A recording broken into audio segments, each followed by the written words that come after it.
Huh? Do you also see Navia and Clorinde over there? They look like they might have run into some kind of trouble. Let's go check out what's going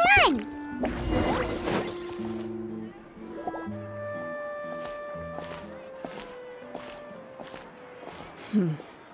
Still no dice? Not at all. And I've asked pretty much everyone in the court of Fontaine already. Lynette's ears drooped as soon as she heard that we'd have to be out and about for days on end. And Fremine, he hid himself under his helmet as soon as he realized there'd be people around that he didn't know. What about Chiori and Charlotte? I feel like both of them would be more than up to it. I've asked them already, but they're both pretty busy right now. I just gave the members of the Spina a few days off, too, so I don't want to bother them either. This is getting pretty difficult. Navia, Clorinde, what's up? Oh my. Well, if it isn't my dear partners. How are you all doing? Huh. Navia? Huh? Oh, you mean... Yep, this is our chance.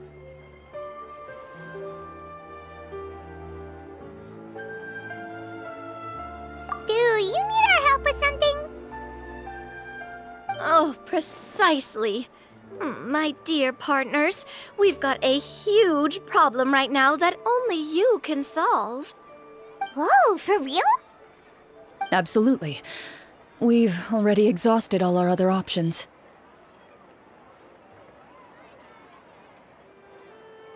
Traveler, Paimon, would you join us and play Marechaussee Hunter Judgment Day? Marechaussee what now? It's a new game script by the Tabletop Troupe, a local roleplay adventure club. Ever heard of the Tabletop Troupe? They put out games that allow you to participate in a story and roleplay characters with your friends.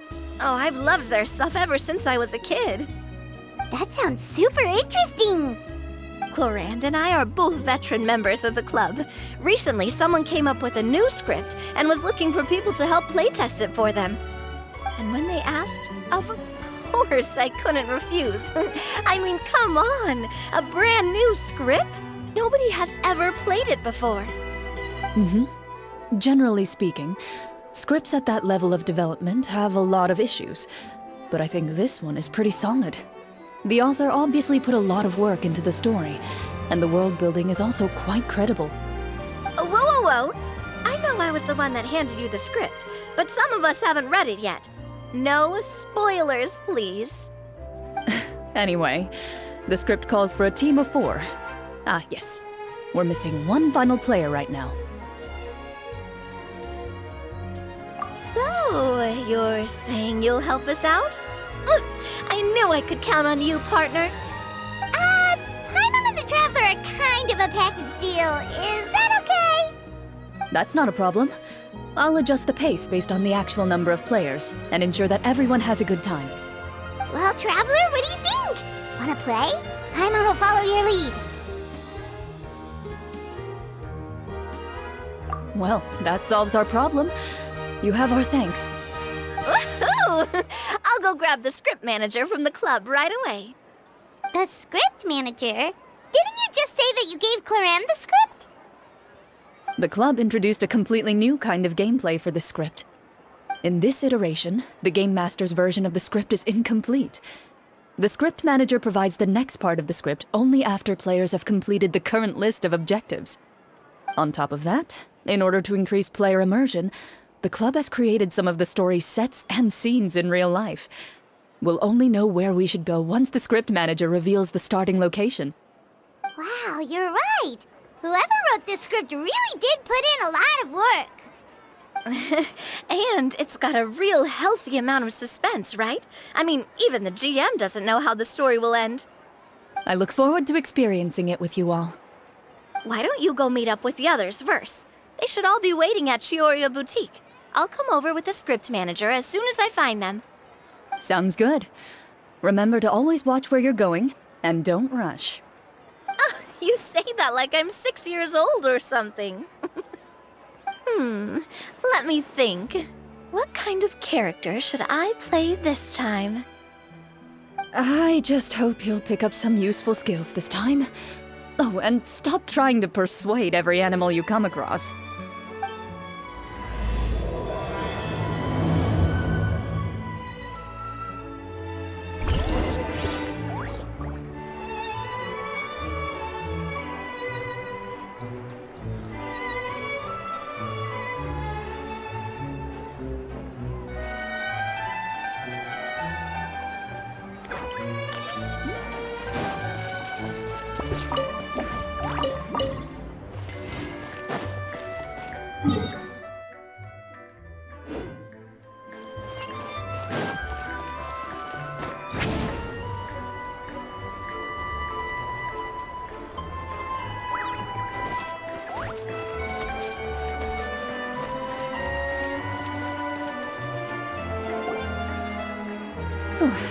Sorry to keep you waiting. You're back! Huh? And you've got the Traveler and Paimon with you, too! What a pleasant surprise. I assume you'll be joining us for the game then?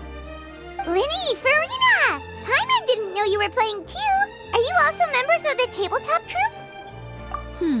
I'm more of a casual member, if anything. I haven't taken part in many formal club activities.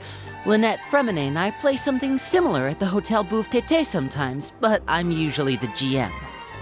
Still, I'm sure it'll be fun being a player for the first time. I'm looking forward to it. Well, I'm not a member of the club at all. Clorinde simply woke me up first thing this morning, said there was a good script worth experiencing, and asked if I wanted in. If you're interested, I can give you a referral. That should give you a 40% discount on membership fees. I think I'll wait to see how this experience plays out first, especially when it comes to the quality of the script. If it's sufficiently fun, then I'll join. Do you participate in a lot of tabletop troupe activities, Clorinde? You could say that. She's actually one of the few senior game masters of the troupe. Right. I knew about that even when she was still my subordinate. It's nothing. Really, just a small hobby of mine. Wow. Paimon's so used to seeing you be all upstanding and intimidating as the champion duelist. It's kind of hard to imagine you role-playing with a bunch of friends.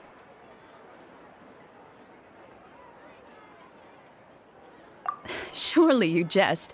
I would never intentionally make things difficult for my players. I maintain a clear boundary between my professional and personal lives. The me you see at court represents the law and order of Fontaine.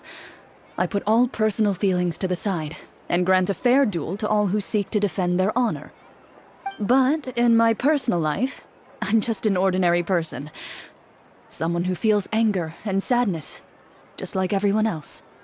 Well, you say that, but for all the time I've known you, I don't think I've ever seen you cry. I've seen you get angry, sure, but now I'm wondering whether you were actually mad or if it just looked that way from the outside. I was probably in work mode during those times. Is that so? Well, in any case, I just feel like even in your personal life, you don't get emotional very often. So you want to see me cry? That might be a little difficult. A show of anger, though, that might be something I could accomplish. No, that's not what I meant.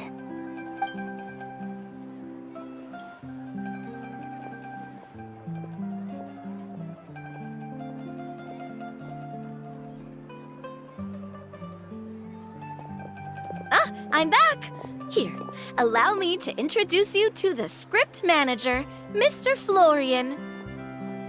Pleasure to meet you all. Hello. Wait, are you a champion duelist too, Mr. Florian? Oh, no. This is just the costume provided by the club. I occasionally play a few of the roles in my scripts. That sounds like a lot of work. It's nothing. It's the least we can do to give the players a more immersive experience. Anyway, allow me to give you a brief introduction of the script. This script was adapted from the real history of the Marashose hunters. You all will play the role of hunters from a bygone era and resolve a series of events unfolding in the capital. Paimon's not super familiar with the history of the Marashose hunters. Is that a problem? Oh, no problem at all. I can give you a brief rundown. So, basically, Marashose hunters were people who dedicated themselves to hunting monsters and protecting the city by using a special swordsmanship technique passed down over generations. Their story can be traced back to the ancient Remurian dynasty, as well as the first hunter, Cassiodor. But I'll leave the finer details for you to seek out and discover later. And I'll provide additional commentary as the story progresses. In that case, brave hunters, are you ready to set out on an unknown adventure? Whoa, just one sentence and it's like we're in the story already! Aha, I see many a determined gaze before me. Very well, head over to this location and begin your heroic journey. So, as we follow the story, it leads us to specific scenes? Ooh, sounds pretty innovative. What does the message in the envelope say? It's the exact location of the scene, as well as the formal permission to use the venue. Huh, seems like they have everything prepared. Please check all your belongings, everyone, and make sure you haven't forgotten anything. Once you're ready, please follow me to the designated location. Sounds good. Hunter Squad, move out!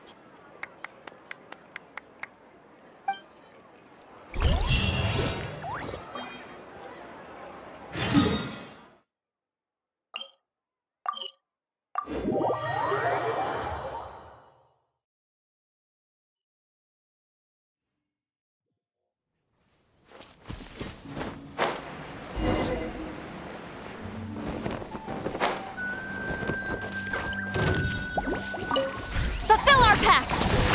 Sha! Ha! Sha! Sa! Sha! Ha! Sa! Ha! Sha! Yeah! Ka! Ha! Sa! Sha! Ha! Sa!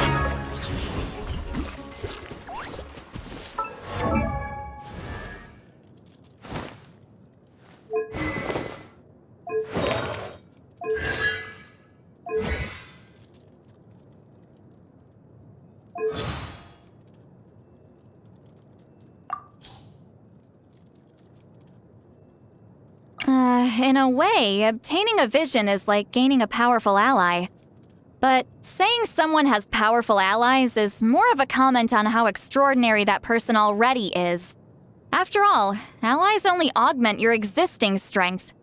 Unleashing that strength depends entirely on your own will. Between me and Mualani, I honestly don't know who owes who anymore. She breaks my door, owes me Mora, steals my food, but then she brings me snacks and pays for other things.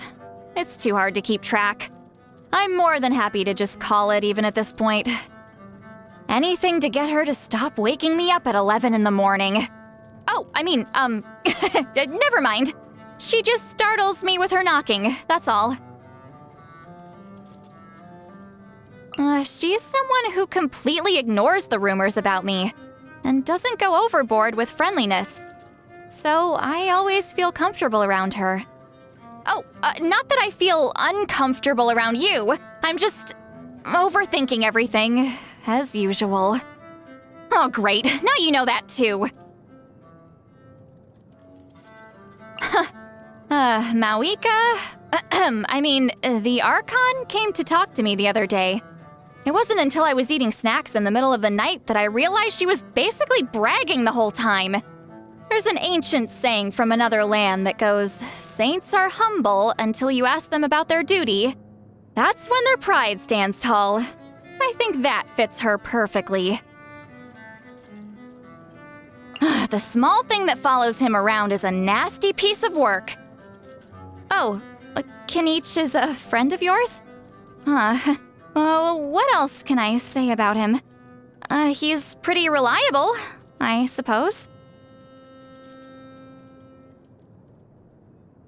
I don't know her that well, but I do know light novels. Someone who's that powerful despite her size must have some kind of power-up that she uses to shoot up to 7 feet tall and fight with 200% strength.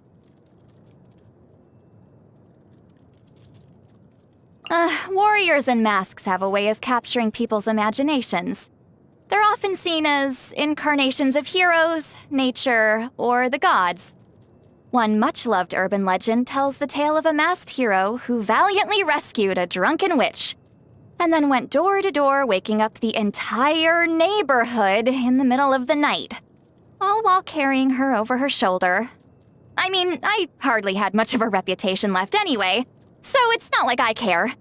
Why would I care? I wish nothing but the best for her, obviously. As payback. I mean, to pay her back for her help, may all of her meals be mushrooms for 10 days. That's right. I put on an act in front of other people. But this is my real personality. It's pretty simple, actually. If people expect you to speak like an old-timer with an accent and you respond with elegant, standard speech, people will be shocked out of their minds. Yeah, you're right. It's the stupidity of ignorance. But ignorance is the hardest thing to overcome. After all, when we first met, I didn't expect you to be any different from the rest of them.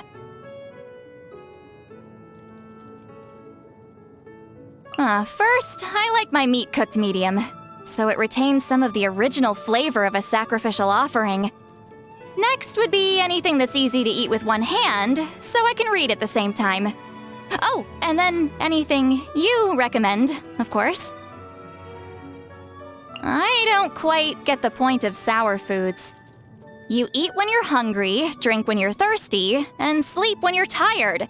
If sour foods are meant to whet the appetite, doesn't that mean you weren't hungry in the first place?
Shine down!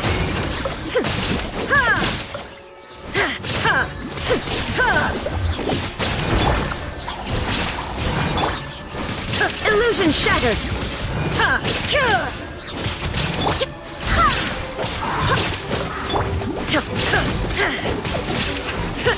There is no escape!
They really have thought of everything. Even the phaetometer is here and ready to go for us. The phaetometer? What's that? It's a card that's used to determine action success or failure. We'll need to use it when we try to use certain skills. And what about all the dessert and tea? Is that for us as well? That's what the message said. Oh, really? That's so nice. It feels just like a tea party with friends. Those snacks have Paimon's name written all over them. I think you might be more of a snack hunter than a marashose hunter, Paimon.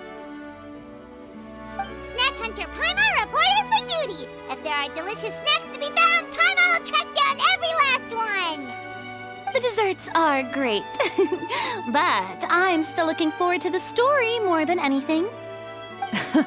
Very fair. Then, let us begin. First, please pick up the blank character cards in front of you, and write down your name and profession. You can find an abbreviated version of the rules printed on the back of your character card. If you have any questions, feel free to ask me. In this story, everyone is a marashose hunter. To reflect this, the club has prepared a small badge for everyone. Ooh, nice! As hunters, you have proficiency in swordsmanship and fighting by default, so there's no need to allocate any additional skill points to those areas. Swordsmanship? So there's a fighting part to all of this? Paimon's not sure she can do all that on her own. Maybe Paimon can just stick with you? Why don't you share a character card then? The Traveler will be the marashose hunter, and you can be her little floating assistant. Kinda like in real life. So, for the name, do I fill it out with the name of my character? Yep. It can be any name you like. You can use your real name too if you want. I do that whenever I get too lazy to think of a new name. Oh, so it would be like experiencing a different life, but still as yourself. That's not a bad idea. In that case, I think I'll continue to use the name Linny then. Next up is the skill sheet. You have a limited amount of skill points that you can use to learn a number of skills. The more points you invest in a particular skill, the easier it will be to pass associated checks. I'll take persuasion and investigation. Those are must-haves when it comes to missions like these. Oh, those skills sound like they'd be useful for gathering intelligence. Good idea, Navia. Just as expected of a veteran player. So should we also take those skills then? Not necessarily. Since we're working together as a team, we could leave the negotiations to Navia and use our skill points to pick up other useful skills. For example, I think I'll take stealth and sleight of hand. That will give us more options if we run into any situations we can't negotiate our way out of. Oh, interesting.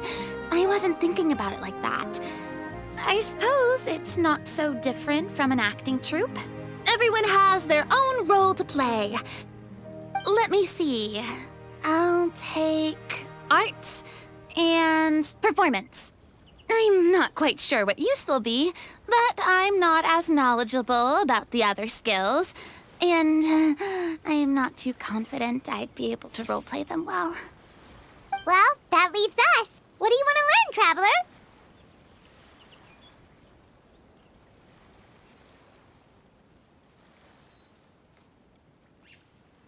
Ooh, so you want to help people when they're injured. That's nice of you.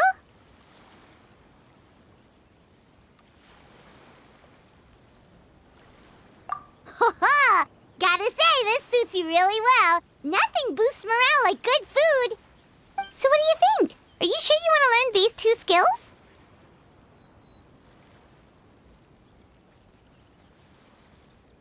Sure, what do you want to learn? Ooh, so you want to help people when they're injured. Something that'll help you get a read on other people's thoughts. Sounds useful. So what do you think? Are you sure you want to learn these 2 skills? Let's see. Oh, looks like you each have enough points to choose one final skill. You've all picked such classic skills. It's fine to go a little bit out of the box, you know. Why do I get the feeling she's getting ready to cause trouble? For example, this one here. Summon. Doesn't it sound super mysterious and cool? Oh, I saw that one just now as well. The description says, this skill can be used under certain circumstances to summon characters or creatures that fit the script's world-building rules. The script's world-building rules, huh? But how are we supposed to know what a Marashose hunter can summon? Oh, that's not for us to worry about, my friend. Just learn the skills that interest you, and the GM will take care of the rest. Alright, you've convinced Paimon. Let's learn Summon then. Paimon can't wait to see what kind of thing shows up. Well, now that everyone's more or less finished creating their characters, we can begin. Since 2 of our players are doing this for the first time, though, let me ask. Would you like to play on easy mode or authentic mode? What's the difference between the 2? Well, in role-playing games, the story sometimes changes based on the decisions of the players and the results of the fatometer. For example, if you fail a check, that means you cannot use the target skill in that scenario. A critical failure may even result in further negative consequences. If you choose to play in authentic mode, every time you elect to use a skill, you'll need to use the fatometer to see whether you succeed or fail, and face any consequences that may follow. If you choose easy mode instead, every check will be successful by default, and you won't have to worry about luck playing a factor.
Given that I'd like to focus on the story, I suppose I should pick easy mode.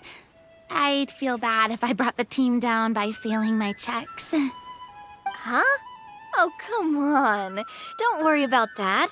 RNG is the lifeblood of role-playing games. I'm going with authentic mode for sure. Never knowing what you might have to overcome. Ugh, doesn't that sound exciting? I'd rather be mentally prepared for what might happen. All right, then I'll mark down Farina for easy mode. All her checks will be successful by default. As usual, Navia and Linny will play on authentic mode. What about you, dear partner? How would you like to play?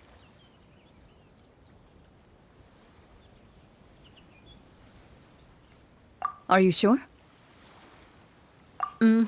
No need to worry about the pesky fatometer. Pretty good choice if you just want to relax and play the game. Honestly, I don't think Clorinde would make things too difficult for us no matter what the fatometer says. Isn't that right, Clorinde?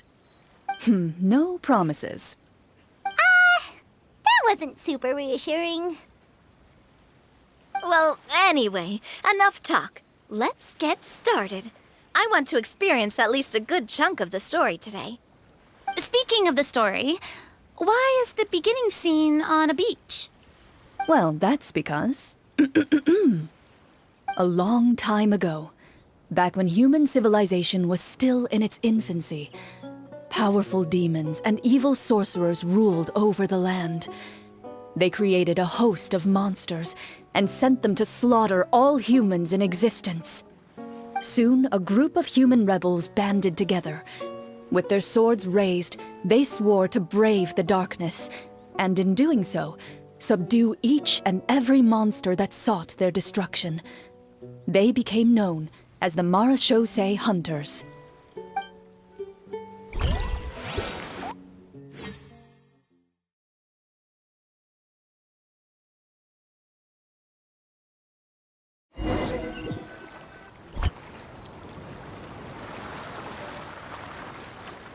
Sometime later, as a member of the Marechaussee Hunters, you receive a commission.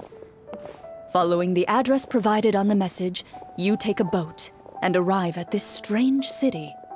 As you inhale, you can taste the slightly salty air of the docks as you begin to survey your surroundings. There aren't many people in the vicinity, but you do take note of a few others who, like you, seem to be sizing up this place. Your eyes meet, and you realize these people are fellow Marechaussee Hunters, likely led to this location after receiving the same commission as you. You're all Marechaussee Hunters too, right? Allow me to introduce myself. The name's Navia, monster hunter by trade and helpful neighborhood businesswoman on the side. What say you to traveling together? We can help each other out on the road. Okay, count me in. My name is Linny. I've been wandering since I was little and picked up a few less than legal tricks along the way. I was adopted by a Marechaussee Hunter and later chose to follow in his footsteps. Is this where you introduce your character to everyone? It sounds like they've done this dozens of times. My name is Farina, and, I grew up in a noble family. I always had a strong interest in performance and the arts. Even though I'm a Marechaussee Hunter, what I really want is to be a performing artiste. Hey, that's really cool. You can do it, Farina. That's exactly how it's done. Paimon is Paimon, a good friend and companion to this Marechaussee Hunter right here. I've been studying medicine ever since I was a child. I want to do my part to eradicate these monsters and use what I've learned to heal others. Oh, welcome, welcome. When we face the monsters, I'll make sure to charge in front to give everyone some cover. You can take care of the healing at the back. You open your envelopes at the same time. The message reads, "To the honorable and trustworthy Marechaussee Hunters, our kingdom is currently facing a grave crisis. The lands outside the capital have been overtaken by monsters, and our people are being led astray by forces of wickedness. We beseech you, please help us resolve this crisis and return peace and stability to our home." The layout of this city looks super familiar. It kind of reminds Paimon of Mondstadt. The scriptwriter must have used a real-world city as a reference when coming up with the map. As experienced hunters, the layout of the city reminds you of places once traveled. You recall the sight of tree-lined streets and the gentle tranquility of days gone by. Yet, As you regard the city in front of you, it appears to be little more than an empty shell. Its hollow gates are open to you, beckoning you to come forth and bring salvation back to the town. I carefully read every line of the letter and turn my attention to the signatures at the bottom. Who issued this commission to us? You see a long string of unfamiliar names. It would seem that many of the residents of the city issued this commission together. They sensed that things were not right within the kingdom and sent a distress signal to the outside world. In that case, why don't we take a walk around the city and see if we can learn anything from the local residents? Oh, good idea. We might be able to get some leads on the monsters and bad guys we're after. You look up and see a tavern nearby. It appears to be open for the day. Why don't we go check out that tavern? If the novels I've read are anything to go by, taverns are usually full of information.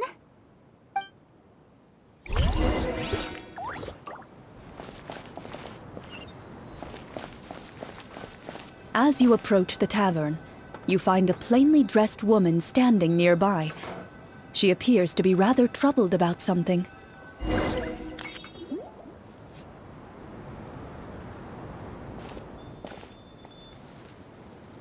Greetings, friend. Lovely weather we're having today, don't you think? Oh, hello. I suppose you're right. The weather today is quite lovely. If only those monsters out there would stop causing trouble. It seems like every character included in the script has a certain amount of useful information to offer. If we keep asking questions, we might be able to get some good leads. Oh, come now, don't be sad. Life is all about optimism. Oh, that reminds me. What did you have for breakfast this morning? Huh? I don't think that's the kind of question we're supposed to ask. Nothing turns a frown upside down like good food. How about some macarons? I could make you some. You didn't even take cooking as one of your skill proficiencies. That's not necessary, miss. Excuse me for saying this, but you don't really look like a chef. Besides, I'm not really a fan of sweets. So you're someone who barely smiles and doesn't like sweets. You're really starting to remind me of this one friend of mine. Hey! Did she just... me? Clorinde must have broke character for a second. This isn't getting us anywhere. Traveler, maybe you can think of something.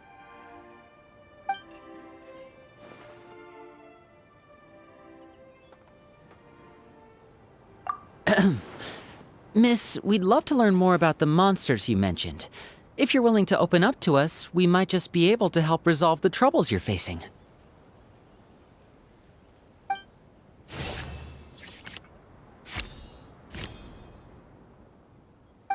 You weren't even the one that learned persuasion. My troubles, you say? I'm not sure they're so easily resolved, but I suppose it wouldn't hurt to share them with you. A horde of monsters suddenly appeared near the capital recently, so all the guards were dispatched to fight them.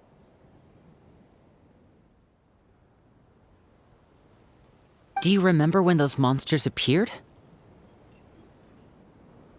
I'm not completely sure. All I know is that my husband was dispatched to fight them 3 days ago. Do you know where he was sent? It all happened so fast. When we said our goodbyes, he couldn't even tell me where they were sending him. You have our thanks, friend. We'll find and defeat those monsters as soon as possible. We sincerely hope your husband will be able to return to your side soon. Oh, thank you. Don't worry. We'll find him. Just try to remain optimistic and wait for good news.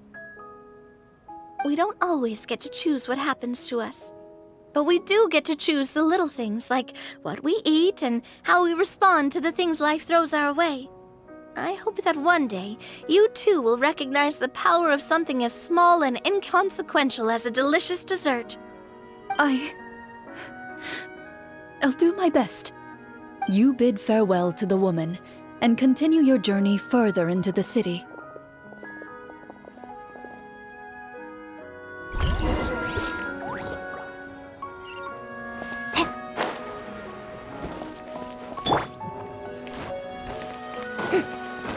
As you venture further into the city, the streets appear largely empty.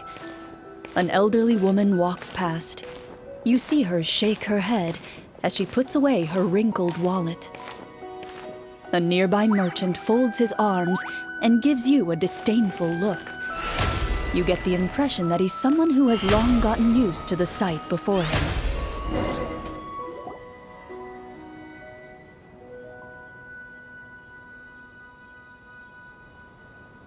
Although he doesn't seem very friendly, merchants are usually a good source of information, right? Pardon me, sir. I'd like to ask a question if I may. That depends. How much are you willing to pay? How about this much? What do you take me for? Some lowly beggar? You can't even buy half an onion with that amount. Surely an onion can't be that expensive, right? What do you know? War's nearly upon us. Everything costs several times what it did before. If you're not gonna buy anything, then scram. Whoa, what a nasty guy. Maybe we shouldn't even bother talking to him. But he still might have information we need. Traveler, can you think of something? A performance? I've never played a role-playing game like this before, but even I can tell that suggestion is pretty far-fetched. Is a performance check really going to help here? All right. Ahem. By the harbor's grace, a lone boat lies in rest. Let the moon give chase, for here begins our quest. In the dark of shadow, our heroes seek to find where creatures born of evil weave their grand design. Blocked the road does stand, such is our hunter's plight. Yet with sword and courage in hand, they march forth to pierce the night.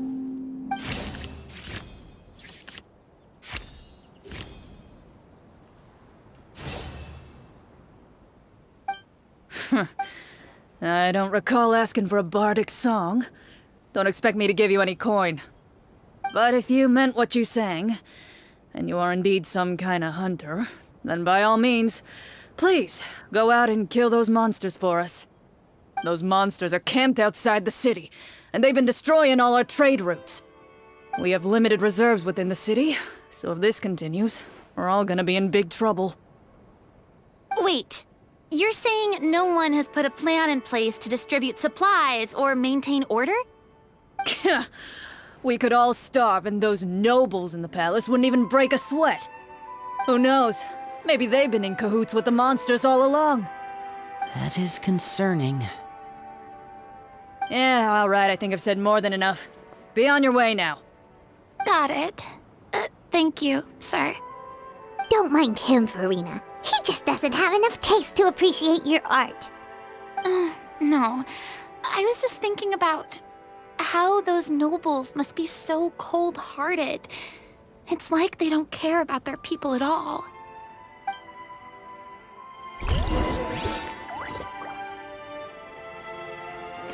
Should we try to go somewhere with more people? Oh, how about the city square? Follow me.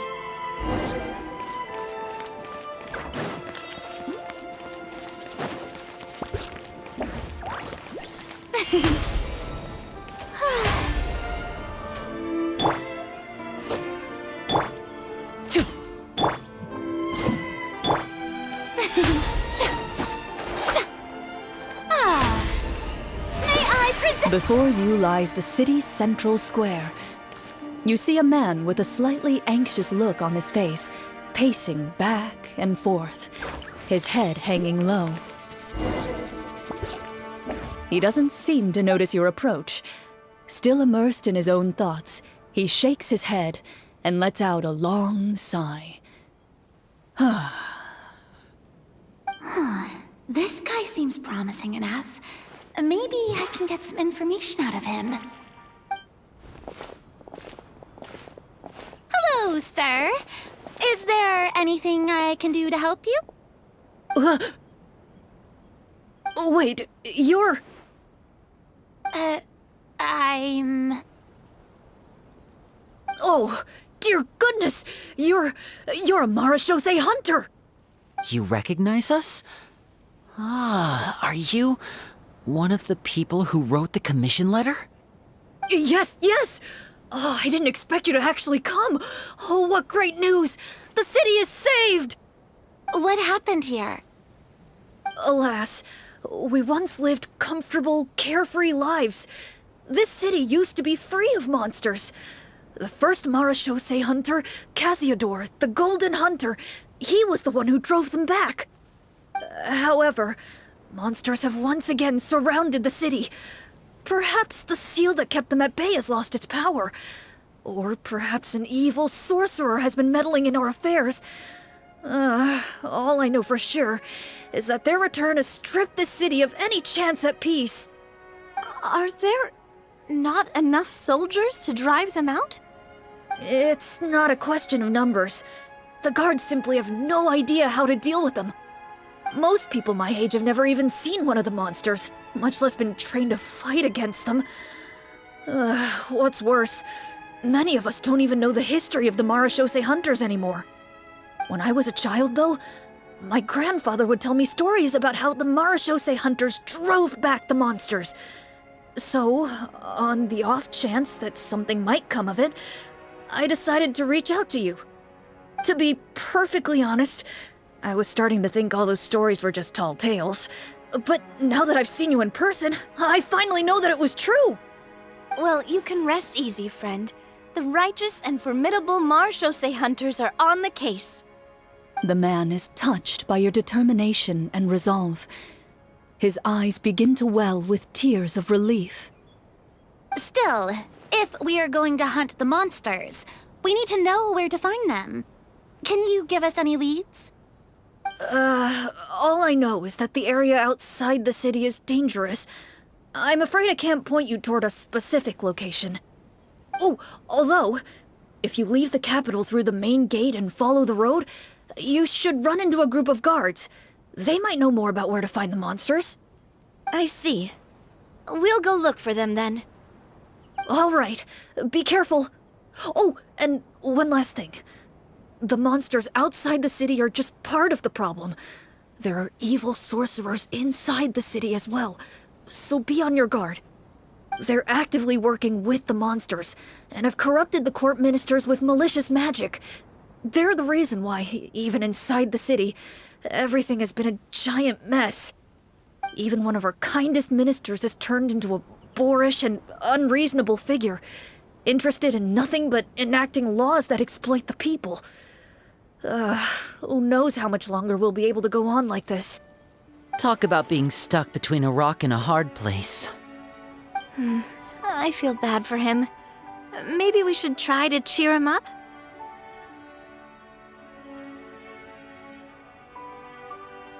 Huh? Like, now? Is this really the right time? I appreciate your kindness, but for now, it's more important to focus on the crisis at hand. Brave hunters, I leave the future of this kingdom to you.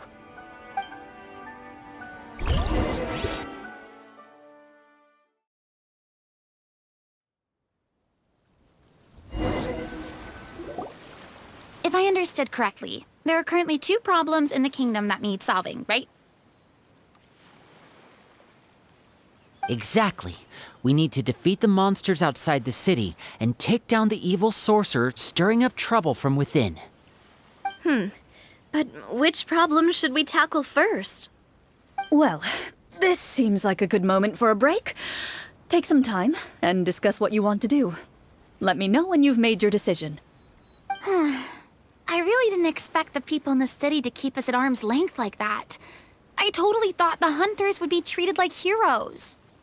Well, Clorinde said the script took cues from the real history of Fontaine, right? Maybe the real-life Marachose hunters were also treated like that. I wouldn't say it's a perfect representation of history, but there are definitely some similarities. Would you like to hear more about it? Sure. As long as it doesn't spoil anything in the script. You brought up bits and pieces of the hunter's history before, but it was all in passing. Paimon wants to know too! The hunters were super powerful, right? Were they all from a special line of supernatural beings or something? Kinda like the yokai in Inazuma? No. All Marachose hunters were ordinary mortal fighters. The only thing that set them apart were the special sword techniques passed down over the centuries. Huh? So you mean anyone could become a Marachose hunter? In theory, yes. All you would need to do is survive the rigorous training and master the swordsmanship techniques required to fight the monsters. Still, most people dropped out at the early stages, and others called it quits the minute they saw a monster in person.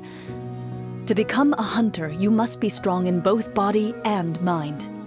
What kind of monsters did the hunters fight exactly? Oh, and the evil sorcerer the script mentions. Did they exist in real life too? The land of Fontaine once played host to an ancient dynasty known as Remuria. After that dynasty fell, monsters began to appear, intent on obstructing humans from establishing a new social order. One of the ancient sorcerers of Remuria used his power to assemble a formidable army of golems. He sought to use that force to establish himself as king.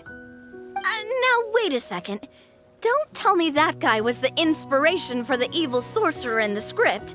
We still haven't found any in-game information on him yet. So, why don't you talk about someone else for now? Well, I wasn't planning on going into anything you might be able to find out in the game. But if you want me to talk about something else, then... How about Casiodor, the Golden Hunter? Or Egeria, the ex-Hydro Archon? Wait, but those people are all from a super long time ago. Where did you learn all this, Clorinde? From my master. Huh. By master, you mean Miss Petronia? Is someone you know? Absolutely. Miss Petronia and my father were good friends. Back in the day, she would often bring Clorinde over to play, but then... Let's not get off topic. Anyway, back to what I was saying. Responding to Egeria's call, a number of warriors followed Casiodor into battle against the monsters. This group of warriors, under Casiodor's leadership, became known as the Marachose Hunters. Yet, as Fontaine entered an era of peace, their work gradually became obsolete. The Marachose Phantom, originally an association made up of hunters, eventually came to be predominantly comprised of Melusines. Ah, I see. That explains why most of the people in the script have forgotten the hunters or think of them as nothing more than a legend. Is that really a bad thing, though? It can get tough always being the one shouldering everyone's expectations. Depends on who you ask, I suppose. If the name of the organization no longer commands respect, investigative work is bound to suffer. Speaking of investigations, which problem should we tackle first? Monsters or evil sorcerer? I vote monsters.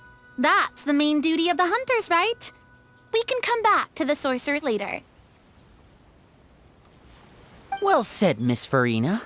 Plus, if the sorcerers really are the masterminds behind this whole thing, defeating the monsters could give us some clues on their intentions as well. What about you, partner?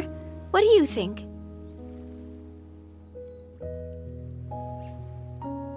I mean, you're not wrong. But those characters are usually the ones pulling the strings behind the scenes. More often than not, they're very formidable opponents. Going after them now might be jumping the gun a little bit. We don't want a total party kill on the first day, right? With Clorinde as the GM, I wouldn't rule out the possibility. Then it's settled. Let's go hunt some monsters. All right. After some discussion, you decide to turn around and head out of the city.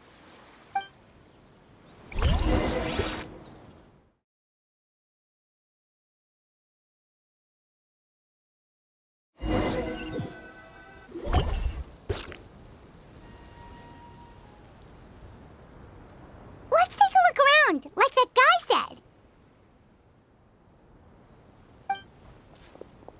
You there! Outsiders, halt! Who's there? An armored man approaches you. He has a tall, muscular build and a determined expression in his eyes. Just one look, and you can tell he's fought in his fair share of battles. Although he's trying his best to conceal his current state, his uneven gait and the sweat dripping down his forehead make it obvious that he's been wounded and is in serious pain. I'm the captain of the guard. I saw you sneaking around the city earlier, so I'll only ask this once. State your purpose, or it's off to the dungeons for the lot of you. Wow, it's been a while since someone's been this suspicious of us. I said talk, not whisper between yourselves. Have you ever heard of the Marchese Hunters? Marachose hunters? Ha! That fairy tale, you mean? What, you expect me to believe you're one of them?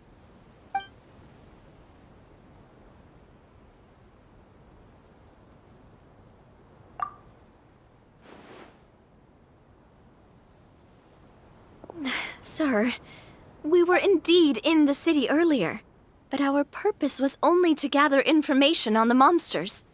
We're here to help the city and all the people within it. Your guards are still fighting the monsters as we speak. They could be seriously wounded and in grave need of support. You need all the help you can get.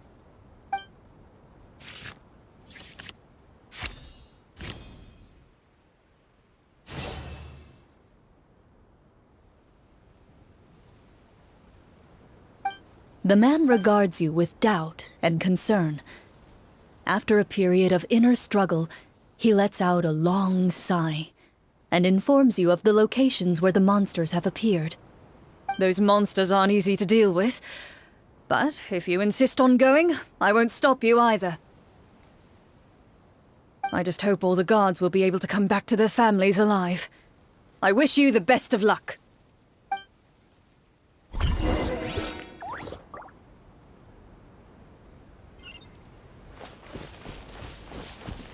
Based on what the captain said, the monster should be right up ahead. Let's go. Hopefully we're not too late.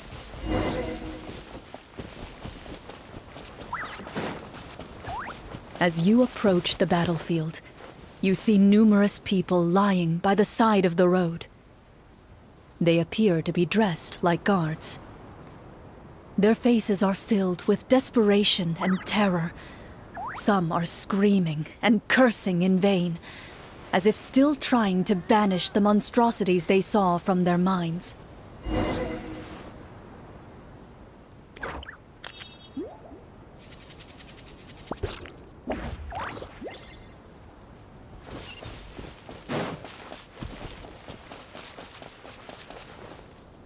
A few of the wounded look up at you in shock and disbelief.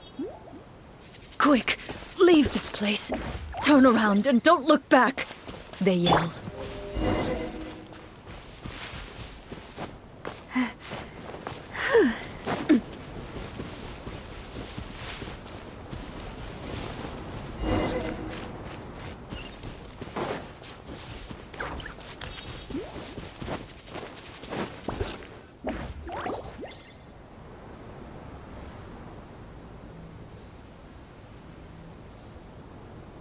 This is the place he mentioned, right?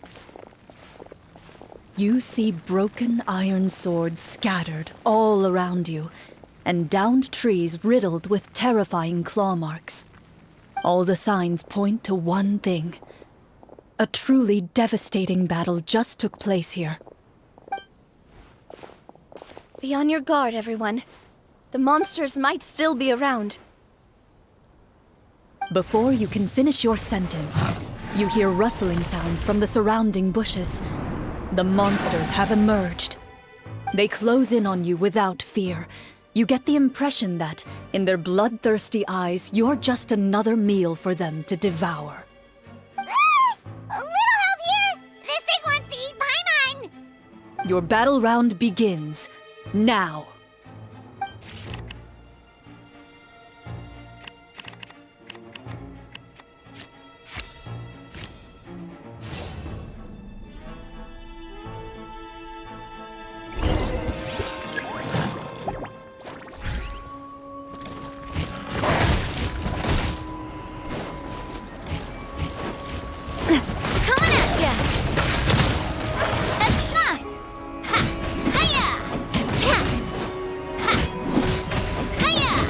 The next battle round begins now.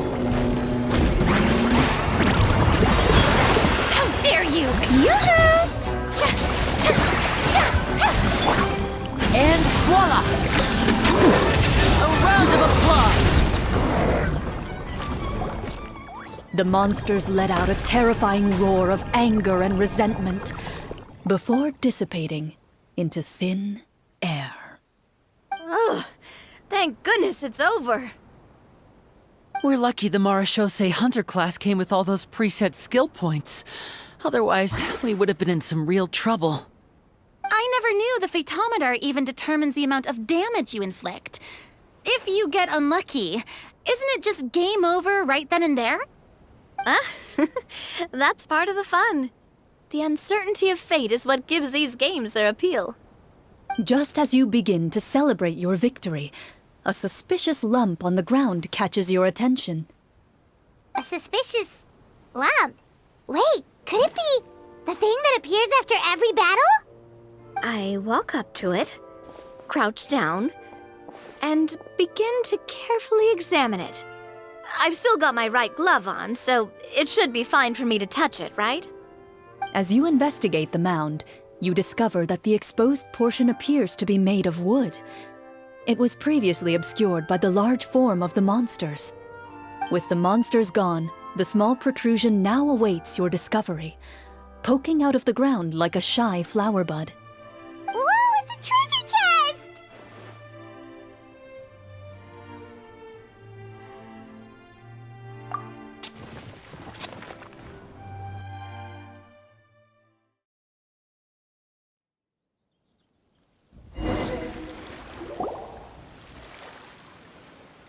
With everyone's help, you successfully excavate the wooden chest from the ground. Even without opening it, you can tell from the mora and jewels scattered around the chest that it must contain quite the fortune. Makes sense! We worked hard for this. Let's open it and we can share what's inside! I can understand your excitement, Paimon, but think about it. Doesn't it seem like there are people out there who need this treasure more than us? Yeah. Think about all the people suffering in the capital. Or all those guards who got hurt fighting the monsters. Wouldn't it be better if we gave the treasure to them? Wait, is that how it works? Paimon thought since we were the ones to dig it up, we could just take it for ourselves. Well, let's put it this way. Any decision you make during a role-playing game can impact the future course of the story. But would the people really believe us? It's hard enough for us to prove we're Marashose hunters. What if they think we procured the treasure illegally?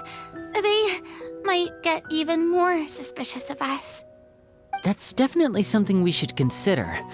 Maybe we can come up with an explanation in advance. Well, if donating it could cause that much trouble, why don't we use it to buy some gear and fill up on good food? Then we'll be ready to fight even more bad guys. Looks like you're facing a difficult choice once again. Well, it's getting late. Why don't we call it a day for now? Wow, where did the time go? I'm not sure if it's because I'm having so much fun with you all or because the story is particularly enticing, but I feel like I could almost keep going. Here, here. Ooh, how about we play through the night? I'm not sure I'll have enough energy for that. Yeah, that won't work for me either. Lynette will give me an earful if I get home too late. I understand how you feel, Navia, but we have to change venues for the next part of the story anyway. Huh? Another location? There's a special note for the GM at the end of this section that says to proceed to an indoor set for the next part of the script. Whoa, they really pulled out all the stops for this new script. Well, even if we end the game for the day, we can still stay a little longer and hear Clorinde finish her story, right? Paimon wants to hear more about the history of the hunters. Something tells me you just want to finish the free desserts before we break for the day. That's just a coincidence, okay? Besides, to Paimon, not finishing free food feels even worse than having to buy her own. And anyway, Paimon really does want to hear more about Clorinde's master. Well...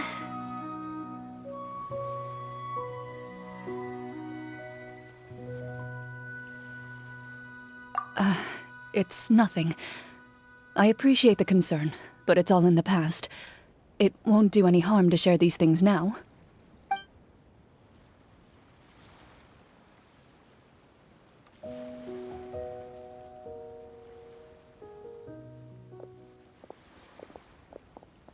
My earliest memories are of living with Master. According to her, she saved me from certain people of ill repute. My birth parents had left me behind some time before that. What a heavy beginning for a life story. Master was a fascinating individual, if inexperienced in the ways of raising children. My first ever toy was a short sword. Although I suppose it wasn't so much a toy as something Master removed from her waist and handed to a noisy child in need of distraction. Oh wait, so she handed an actual sword to a child? Isn't that dangerous? Did you hurt yourself? Of course I did. I cut my palm and bled quite a lot. But Master was not concerned. She just stood there and casually lectured me about it. See, that's what you get for not holding the sword properly, she told me. She then crouched down next to me and said, "Give me your hand. I'll teach you to bandage this wound. After that, it's time to learn how to truly hold a blade." Excuse me for asking this, Clorinde, but how old were you exactly when all this happened? Probably around, 3, give or take. 3? Isn't that when most kids are still struggling to hold a fork? As I said, Master was rather inexperienced in the ways of raising children. She believed trial and error was the best way to teach a child what they're capable of. I'm not so sure this is a question of experience. I didn't see anything wrong with her ways at the time. And anyway, children don't get to choose how they're raised. Oh, she did bring me back a pet from Liyue once. It was a Geovishap hatchling. A Geovishap hatchling? For a pet? That seems even more dangerous. What she said was this: make sure to get along, you two. If you really can't agree on something, just settle it with a fight. Whoever loses is the real pet. And how old were you when this happened? 5. Well, did you win? No, I lost. So you're saying you actually became the Geovishap's pet? Yes, but only for a week. By the end of that week, I defeated it in combat, and we've shared a cordial relationship ever since. That really doesn't sound like the kind of childhood someone should have. Later on, I gradually understood that Master most likely didn't know any other way to raise a child. She was a marechaussee hunter, but I never heard her bring up her own parents. Thanks to her, I learned how to navigate the forest by the age of 6, and could hunt monsters in the wild by myself the year after that. Even though the training she subjected me to was strict, she always made sure to take me traveling when she had the time. We met many of her friends during those days. That was also how I met Mr. Callis and his family. I still remember the first time we met. You were too scared to join our picnic and hid behind Ms. Petronia the whole time. I still hadn't really met many children my age at that time, so I didn't know how to interact with others. After that, though, you started coming over a lot. You loved challenging people to shooting competitions, remember? I don't think many members of the Spina ever beat you in one of those. I had a lot of fun during those days. I enjoyed them too. Oh, do you remember that one time we went exploring around the Spina together? We overheard Papa call your master Fontaine's Protector of Justice. We tried to pretend like we never heard anything, but you nearly let it slip that one time.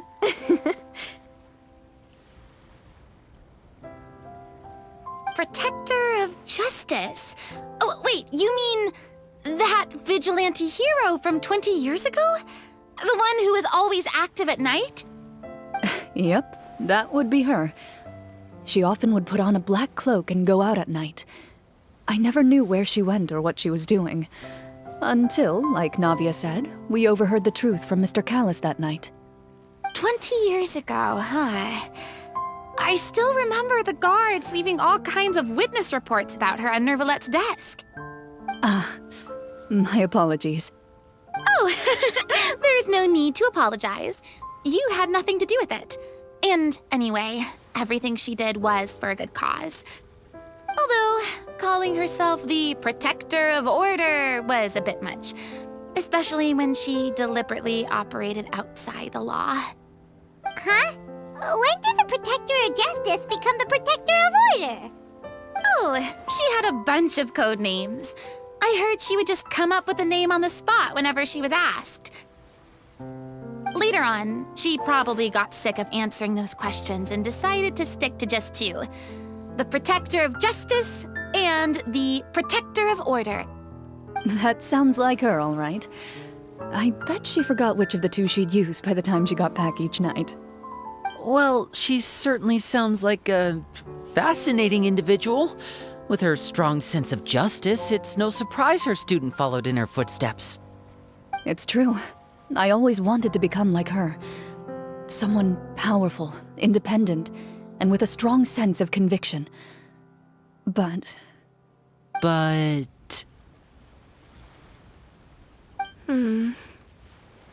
She suddenly disappeared the night I turned 10 years old. Disappeared? What happened? I have no idea. She didn't even leave a note. I was never able to find out where she went.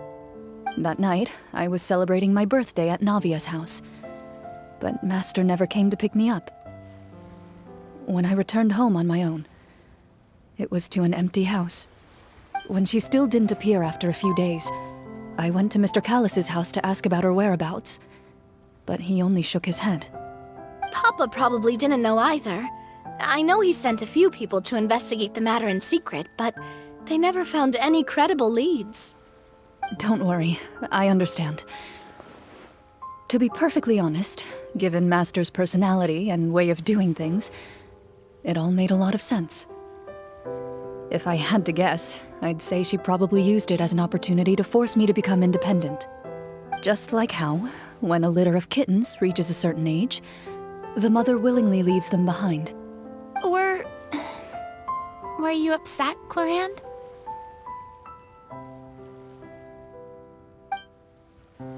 I was at first, but not anymore. I don't believe Master would suddenly disappear for no reason. There must have been something she just had to do. Well, despite everything, you still managed to follow in her footsteps and become the greatest champion duelist in all of Fontaine. You're practically a living symbol of law and justice. I suspect my position would be far too by the books for her. Master always did whatever she pleased. But you're right. I suppose I do take after her in some ways. Who knew Clorinde had such an interesting past?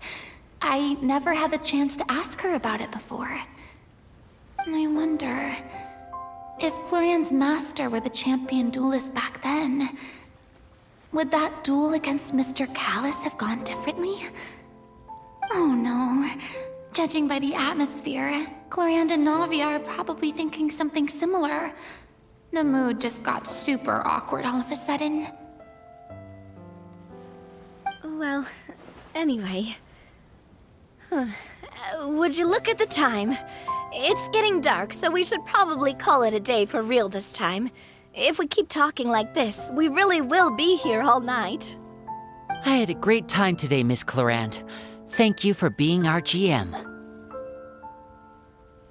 Anytime. The script was good, but I've got to say, your childhood stories were even better. Hey, you should tell us more about that fight against the Geo-Bishop sometime. Maybe your master was onto something. You could be right. What does she mean, onto something? I certainly don't know any 5-year-olds who want to fight a bishop in their spare time. Guess I'll head back as well. I need to save my energy if I want to continue enjoying the story tomorrow. You're that excited to hear about my fight with the bishop? I was talking about the script.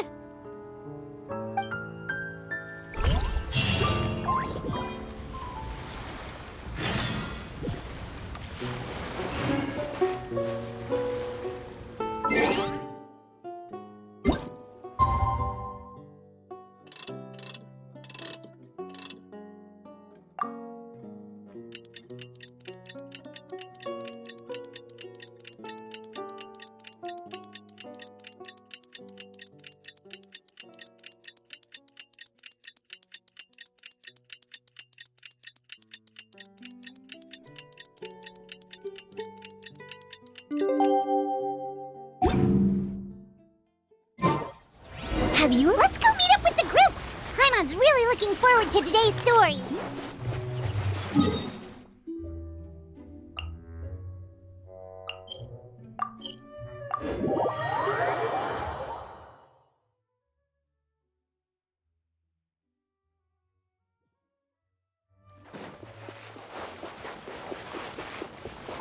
Time for a lecture!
Looks like everyone's here. Now, before we begin, why don't we finish where we left off yesterday? There was an important decision to be made, yes? I'll pour everyone a cup of tea. Is that really the most important part, though, Clorinde? Paimon's more concerned about our current surroundings. Heavy walls, cold railings, dim lights. This is obviously supposed to be a prison. I admire the work put into the set.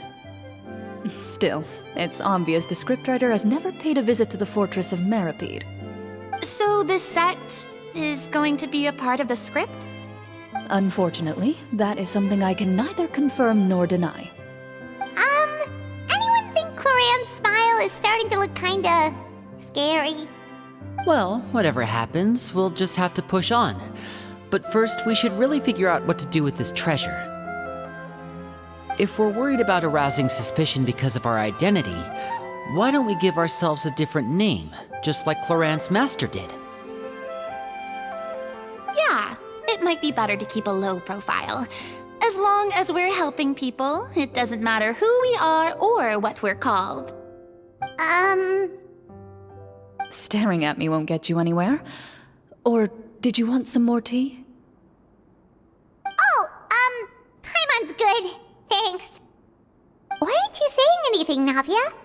Wait, what's that next to you?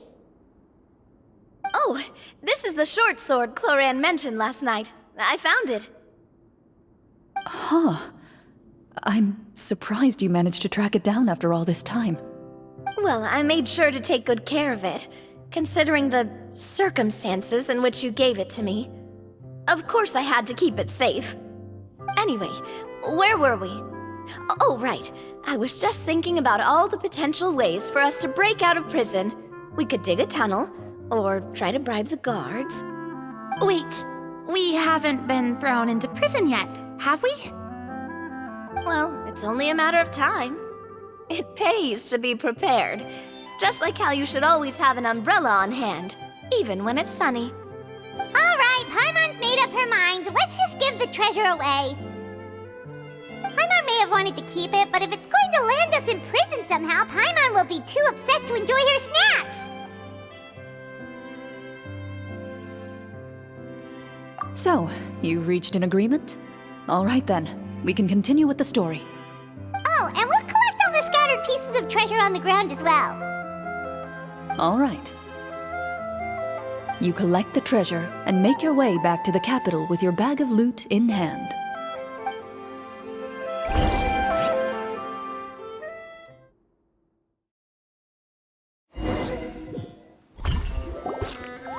The city is still shrouded in a gloomy, oppressive atmosphere, but your spirits are surprisingly high.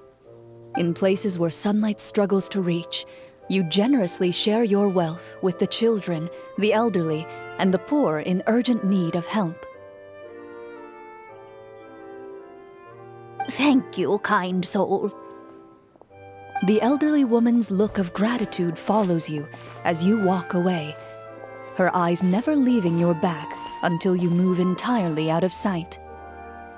However, there's still quite a bit of Mora remaining.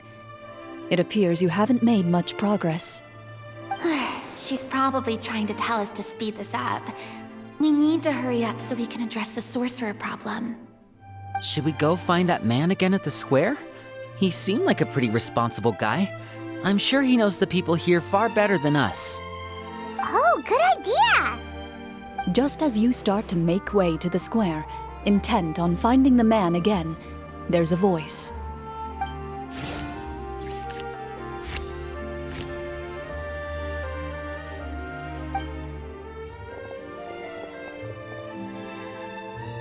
Please wait, distinguished guests.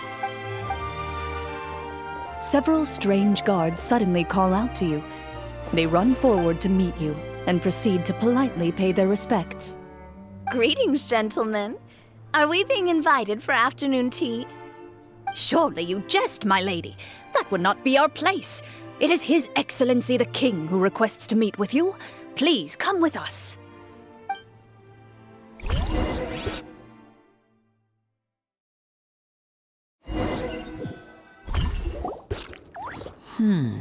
Do you think this could be a trap? Well, we have to investigate the court at some point, right? Meeting the king himself would be a fantastic opportunity to do that. I say we go for it. If something happens, we'll just turn the whole place upside down. That sounds a little intense. After a quick discussion, you nod to the guards and agree to follow. They lead you all the way to the audience hall of the palace. Gilded tables line both sides of the hall. The space itself is adorned with all manner of expensive antiques, glass shelves, and silver candlesticks. The items appear quite ordinary in size and dimension, yet their presence somehow makes the emptiness of the hall feel even more surreal and ominous. Wow, it's so luxurious! The elderly king, clad in a magnificent robe, sits upon the deep crimson throne before you. He wears above his head a majestic crown, with a gemstone the size of a bird's egg set right at the very front. As you observe it, you see a complex pattern of light reflect off its surface. They're here, Your Majesty. A man dressed in dark clothes, likely a minister, shields his mouth with his hands and bends down to whisper a few words to the king. After a moment, he lowers his hands and stands back up. His gaze shifts to fixate on your group, but he does not move from his place at the king's side. The king does not appear entirely aware of his surroundings. The man by his side, though. We should keep a close eye on him. The king remains still and says nothing. The minister is the one who speaks. Esteemed guests, allow me to thank you for coming to our faraway kingdom. Unfortunately, His Majesty the King finds himself quite exhausted from work. So please allow me, his Prime Minister, to welcome you in his stead. I've heard tell that your group, the Marechaussee Hunters, used your exceptional ability with the sword to repel the monsters near the capital. Such a great deed deserves to be rewarded. However, seeing that I was not fortunate enough to observe such a feat with my own eyes, you'll forgive me for seeking to verify the truth by speaking to you myself. Well, we've got nothing to hide. You brought us here to talk, right? So we'll just explain what happened.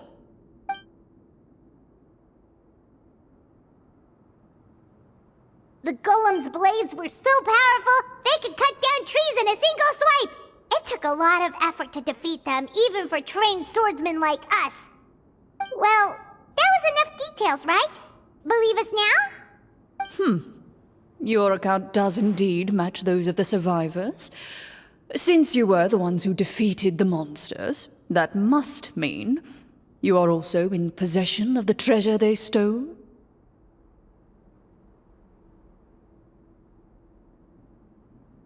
Well, we did take the treasure, but... How did he know about the treasure? Then I must ask that you return it at once. It belongs to the kingdom. Wait, but didn't you just say that our great deed deserved a reward? Shouldn't the treasure be considered a part of that? Yes, that was indeed what I said. But you seem to have forgotten a very important distinction. Only that which is freely given by the king can be considered a reward. Taking the rightful wealth of a kingdom without said permission, on the other hand, is a crime. But that's completely unreasonable! Yeah, that makes no sense! If it weren't for us, the treasure would still be buried underground somewhere! Maybe so, yet the fact remains. You tried to dispose of the treasure without reporting it to the court and without receiving permission, yes? What, no answer? Surely you're not insinuating that you, a group of legendary Marechaussee hunters, sought to take the treasure for yourselves? Well, what about the king? Is he just gonna let this guy talk for him the whole time? Clad in his magnificent robe, the king remains seated, with his hands resting on either side of the throne. His posture is rigid and unmoving. He stares forward with an empty look in his eyes, completely unmoved by the events before him. From the look of things, could the Prime Minister be the evil sorcerer? Or could both the King and the Prime Minister have fallen under the evil sorcerer's control? I would like to observe the number of guards stationed in the hall. The guards in the palace appear fully armed, their expressions solemn. Sensing the tense atmosphere in the room, they stand at the ready, each with a hand placed upon the hilt of their sword, as if prepared to draw their weapons and surround you at a moment's notice. Well, there goes my plan to turn the whole place upside down, I guess. It appears we've been visited by nothing more than a group of ill-intentioned imposters. What a pity. Guards, take them away and throw them in the dungeons. Before I decide your fate, however, I must first determine whether you have any accomplices outside the court. Can't we try to slip away? Or maybe start some kind of riot? But if we try to fight the guards right now... Don't worry. At least we figured out who's behind all this. Let's just play it by ear. If you're scared, Paimon, just hold my hand.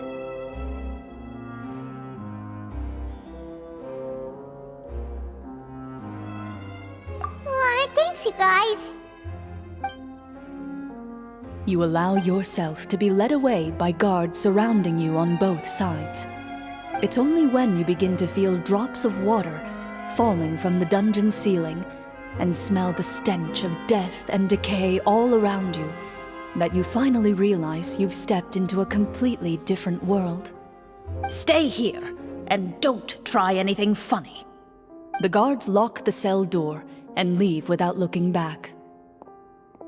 Wait, sir! Your voice echoes through the dark hall, but the only response you receive is the sound of water dripping from the ceiling. No! What should we do now? Carve out a new path of fate with our own two hands, of course. I draw my weapon. You reach toward your waist, but find nothing there. You now recall that your weapons were confiscated before the guards locked you in the cell. The bag of treasure along with them. What about that knife I hid in my boot? When did you hide it in there? When I was thinking about digging a tunnel. Rejected. You failed to inform the GM of this course of action. Moreover, the guards would have conducted a thorough search before throwing you in prison. And the keys to the cell aren't anywhere to be seen? Correct. You don't even feel a lock hole on the cell door. Oh, well, there goes all our plans. Indeed. Huh? Why are you the one saying indeed? Because that statement holds true for me as well. This is where the script ends. What? But that's a terrible ending! Generally speaking, this should be the point where the scriptwriter gives the players some kind of hint, or gives the GM some kind of code for how to move forward. I mean, maybe they just really wanted us to be immersed in the feeling of being in prison? Like, they'll only show us the way out once we've grown truly and utterly desperate? That is a possibility. If only there were desserts and tea in real prison. Oh, wait, guess that's kind of how the Fortress of Meripede works if you're lucky. Oh, before I forget, Navia, the short sword you had with you earlier. I took a closer look, and the craftsmanship doesn't appear to resemble anything from this era. If I remember correctly, that style was last in vogue several hundred years ago. Wait, Clorinde said that sword used to belong to her master, right? Does that mean her master has been alive that long? I doubt it. The way she went about things often made her seem childish more than anything. I'd say the sword was most likely an heirloom passed down over time. Hang on. A precious heirloom passed down to you by your master. And you gave it to me just like that? You weren't worried I might lose it? Master left many things to me when she disappeared. There was the sword, an old key, and a good amount of junk she probably just didn't want to take with her. I gave you the sword back then, because I didn't want our friendship to end. Wait, when did this happen exactly? After the duel. Between Mr. Callis and myself. Before that, Clorinde would have meals with us and even stay over at the Spina some days. She was on great terms with Papa as well. After the duel, though, there was a period of time where we simply didn't know how to face each other. She entrusted this sword to me, and never came back. We were both sad, and conflicted, and totally overthinking everything as a result. Whenever I looked at this sword, I couldn't help but wonder if Miss Petronia had never introduced us to each other at that picnic. Maybe part of the sadness I was feeling could have been avoided. Back then, it felt like I hadn't just lost a father, but a close friend as well. No one can change the past. The most important thing is that you two found your way back to each other and can enjoy things like this together. Yep, you're right. I'm sorry, you two. I didn't mean to bring up any sad memories. Think nothing of it. No one here is at fault.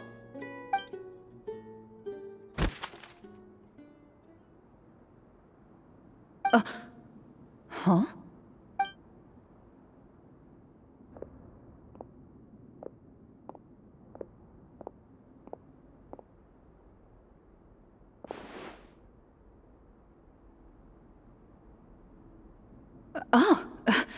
Looks like the next part of our script is here. Perfect timing. The situation was really starting to get desperate. And not just because of the prison thing. From Clorinde's face, Paimon really can't tell if it's good news or bad news.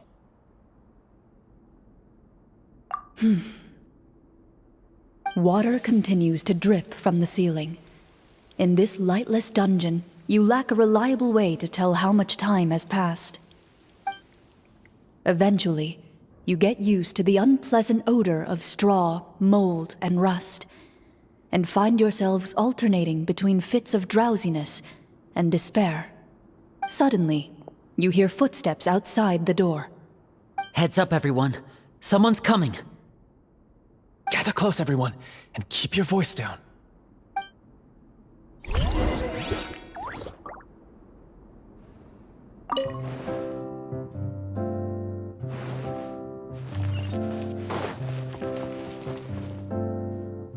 Who are you? I work as a guard in these dungeons, but my true identity is the same as your own. I'm also a marechaussee hunter. Huh? Shh. I've already sent away the other guards, but if we make too much noise... I understand, but how can we be sure we can trust you? The king has issued a formal decree. In light of the irrefutable proof of your crime, you're to be executed before tomorrow's sunrise. If you want to escape, it has to be now. Executed? We barely did anything! Monsters appearing at the same location as the treasure. Could this entire thing have been a trap? There will be time for speculation once we're out of here. As for my identity, I have no way to prove that to you just yet. Infiltrating the capital was difficult, and finding a chance to speak with you has taken a lot out of me. I could go on, but I think we can all agree that now is not the time for details.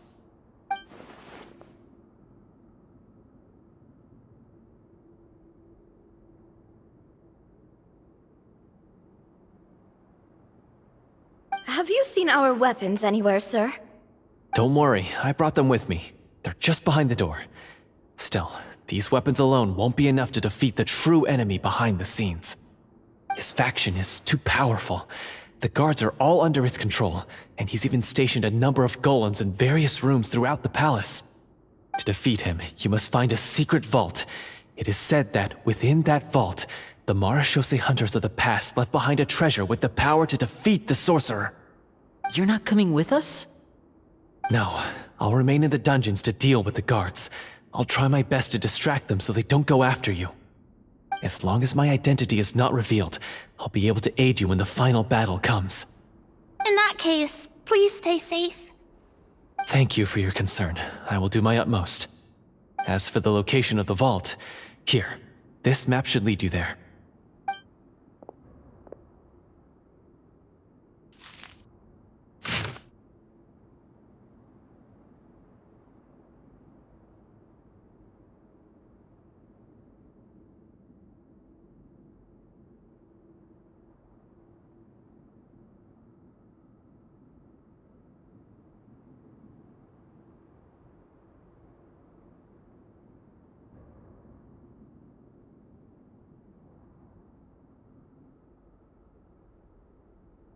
Got it. All right, once I open the door, remember to stick close and refrain from making any noise. I'll lead you out of here as quickly as possible. You now have the chance to restore the honor and legacy of the marechaussee hunters. So please, get out there and reclaim what's ours. And be sure to exercise caution. With the help of the guard, you successfully escape the dungeons. Your sense of despair and anxiety both seem to fade as you continue your quest.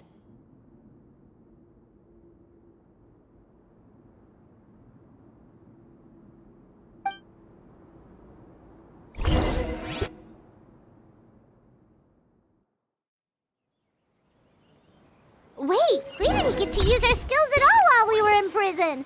Who knows when we're gonna get the chance to use that cool summon spell? That is a pity, but we can only continue to move forward.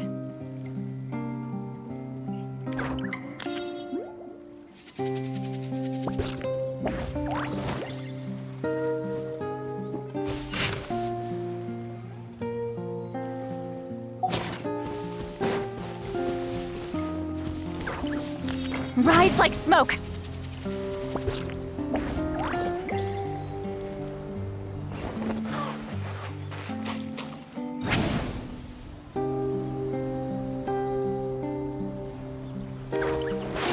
Rise like smoke!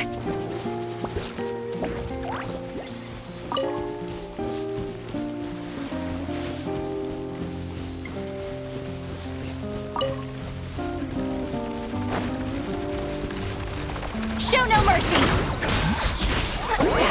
Suffer the wrath of Eastleigh! Inazuma shines eternal! Illusion shattered!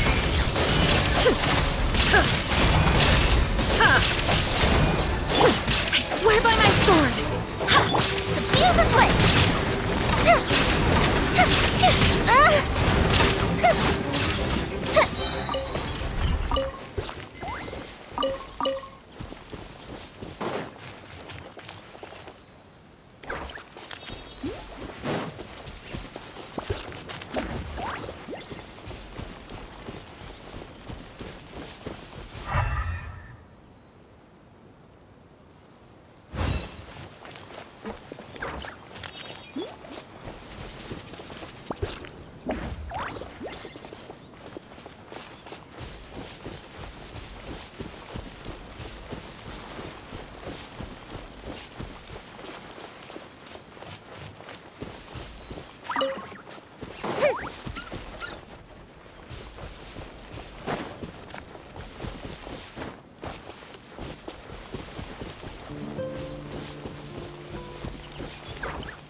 This should be the place marked on the map. This bit of rock certainly looks suspicious. Well, I'd say an investigation's in order then. Plus, if all else fails, we can just blow it up. Wow, you really meant that! Before you lies a serene stretch of open water, its surface shimmering a brilliant shade of sapphire blue. Well, guess this means it's time for a swim!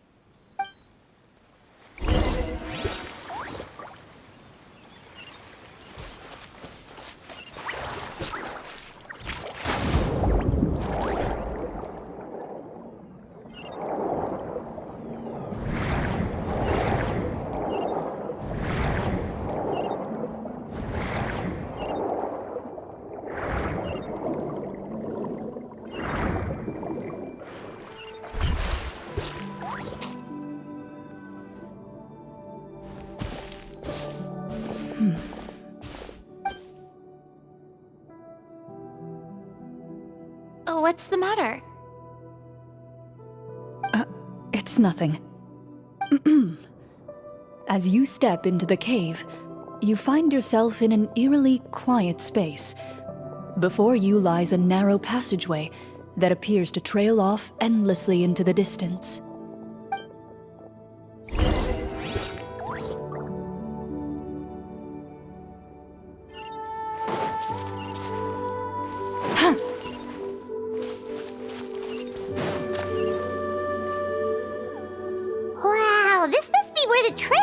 get in. But this door is blocking our way in. It almost looks like it's been here for quite some time. I've got to hand it to the tabletop troupe. They really went all out with the props. Huh. What have we got down here? A kind of mechanism connected to the door? It looks like we might have to arrange it into a certain pattern. A pattern on a stone door. That's something Master mentioned before.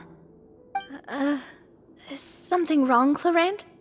After a long, difficult journey, you finally arrive at the location indicated by your map. It appears to be an ancient site of some sort, where treasure likely awaits. Your surroundings are exceedingly quiet and serene, as if the secret that slumbers here has never once been disturbed. If you listen closely, you can almost convince yourself you can hear the sound of its calm, gentle breathing. That description makes Paimon feel kinda bad for disturbing this place. We're doing this for the sake of the people, to free them from the evil sorcerer. I say it's time for this treasure to once again see the light of day. Linny's right. We need to keep going. The future of the kingdom depends on it. The next part of the story requires us to solve the puzzle, right? Let's start exploring the area. Yes, that should be fine. Something feels off about all this. Guess I'll just have to improvise.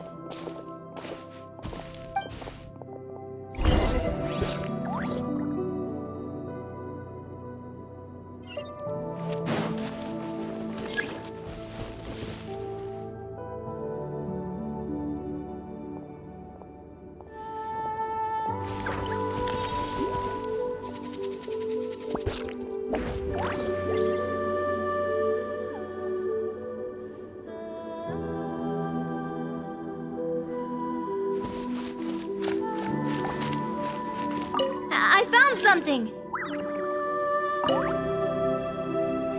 Found something here, too.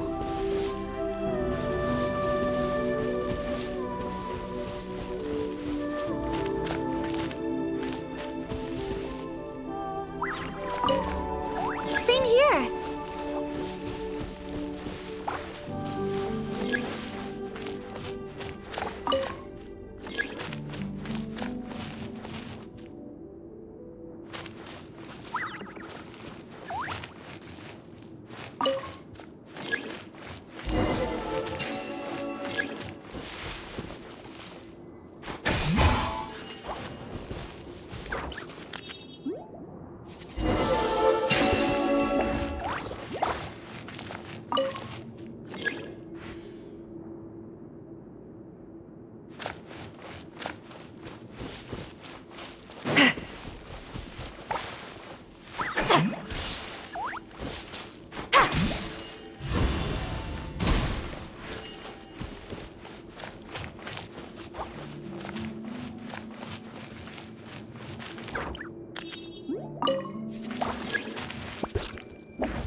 Something just appeared. Some kind of new mechanism, maybe? By solving the puzzles, you prove yourselves worthy of inheriting the secrets of the past. At the end of each puzzle, you're rewarded with a key. Oh, it must be the key to the big door. Huh? This is one of the Marechaussee Hunter keys that are passed down from generation to generation. It looks just like the one Master passed down to me. It is said that 4 keys in total are required to form the final, complete key. And it seems like we just collected 3 of them. That must mean... Huh? What's wrong? You hear a few strange noises. Suddenly, all the torches in the ruin go out at once. Huh? What's going on? Did we fall into another trap? For the sake of immersion, please close your eyes, everyone. Without the torches, the space is now completely dark, and you cannot see anything.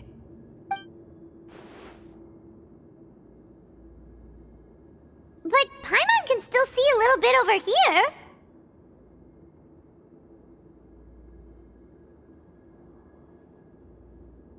Oh, right, sorry. Suddenly, you hear the sound of footsteps pierce through the darkness. There's someone else here? Oh, this is so unsettling. I can't see anything. I've been discovered then. Wait, that voice, it's... You recognize the voice as belonging to the guard who led you to this place. It appears he now covets the treasure for himself, and has come to stake his claim. Oh, so this is just part of the script. Then I can probably relax. Well, if we can't see anything, that means we can't fight to the fullest of our abilities. Should we retreat for now? Judging by the way he's holding his sword, he must be a real Marashose hunter. But this isn't part of the script. Retreat? That's not the hunter way. If it's dark for us, then it's dark for him. We choose to fight. Your choice is noted. Please keep your eyes closed until I tell you the torches have been relit. This battle will be in the dark. You got it! Well then, let us begin.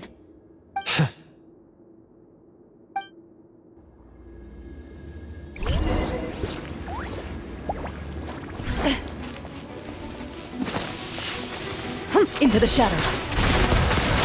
I'd like to try to hit him with my sword. Your strike is successful. Is he still standing? Is it over? Can we open our eyes now?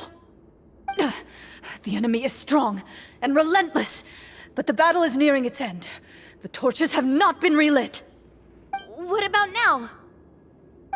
Final strike. Ha!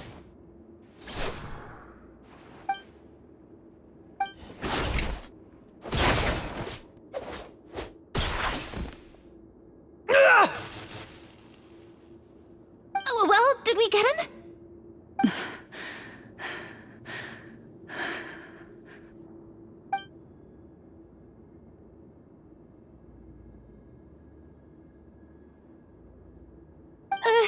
Clorinde?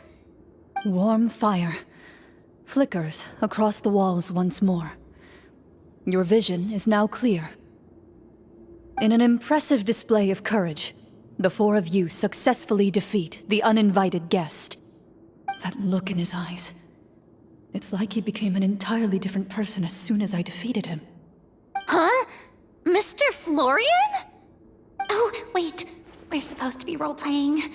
I should stay in character. Speak your name, guard. Why did you lead us here just to betray us? Is this treasure really more important to you than bringing peace to the kingdom? What kingdom? What peace? Those were nothing but lies! I, Florian, am a true Marashose hunter, descended from hunters of ages past. So he's also using his real name. Or, wait, was that the name of his character from the very beginning? Then I'm even more confused. If you truly are a Marashose hunter, shouldn't you want to help us just like you said before? Shouldn't we fight together for the sake of the people? What do you know? In this day and age, there's no glory to be had as a Marashose hunter. What's that supposed to mean? My skills were passed down to me by my father. We lived a life of obscurity in the remote wilderness. Still, he devoted everything he had to being a Marashose hunter. And what did he get in return? A life of poverty and pain. In a world that forgot all about him. When he died, not a single person came to mourn his passing. The Marashose hunters were the ones who saved this city. We're heroes. We deserved more recognition and respect than this. Is he talking about how no one in the capital seems to remember the hunters and their legacy? I didn't expect the script to contain this level of social criticism. So that's why you want to take the treasure for yourself? You feel like you're owed fame and wealth? If you already knew where the treasure was located, why didn't you just come down here and take it? Because I still needed the final key. Only a true Marashose hunter is capable of passing through this final door.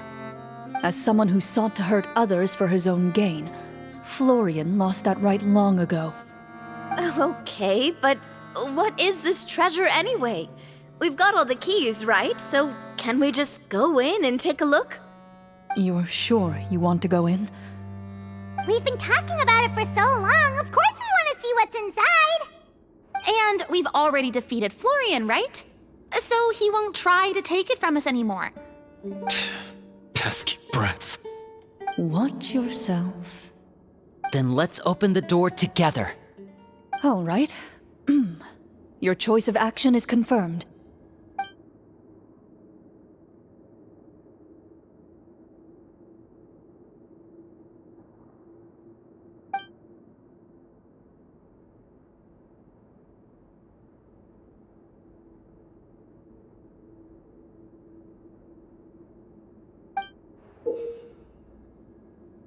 Before you, the door to the treasure, sealed and undisturbed for more than 100 years, finally swings open.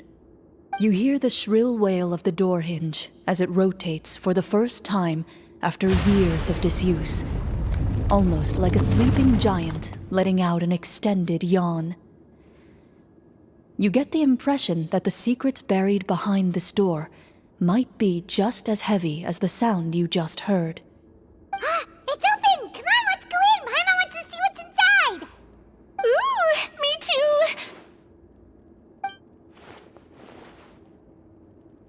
Ugh, uncovering hidden treasure is the most exciting part of adventuring. What do we have here? Uh-huh. A stone tablet? And some shabby weapons? You call this a treasure vault? Looks more like an abandoned warehouse! Maybe the troupe ran out of budget at the end? They provided a super immersive experience at the beginning only to drop the ball at the most important part? They could have at least filled this place with cardboard mora or something! Wait, I get it now. Paimon, this is the real Marashose hunter treasure. Huh? This is it? The Marashose hunter treasure is just a stone slab and some broken swords? I can't believe it. I refuse to believe it!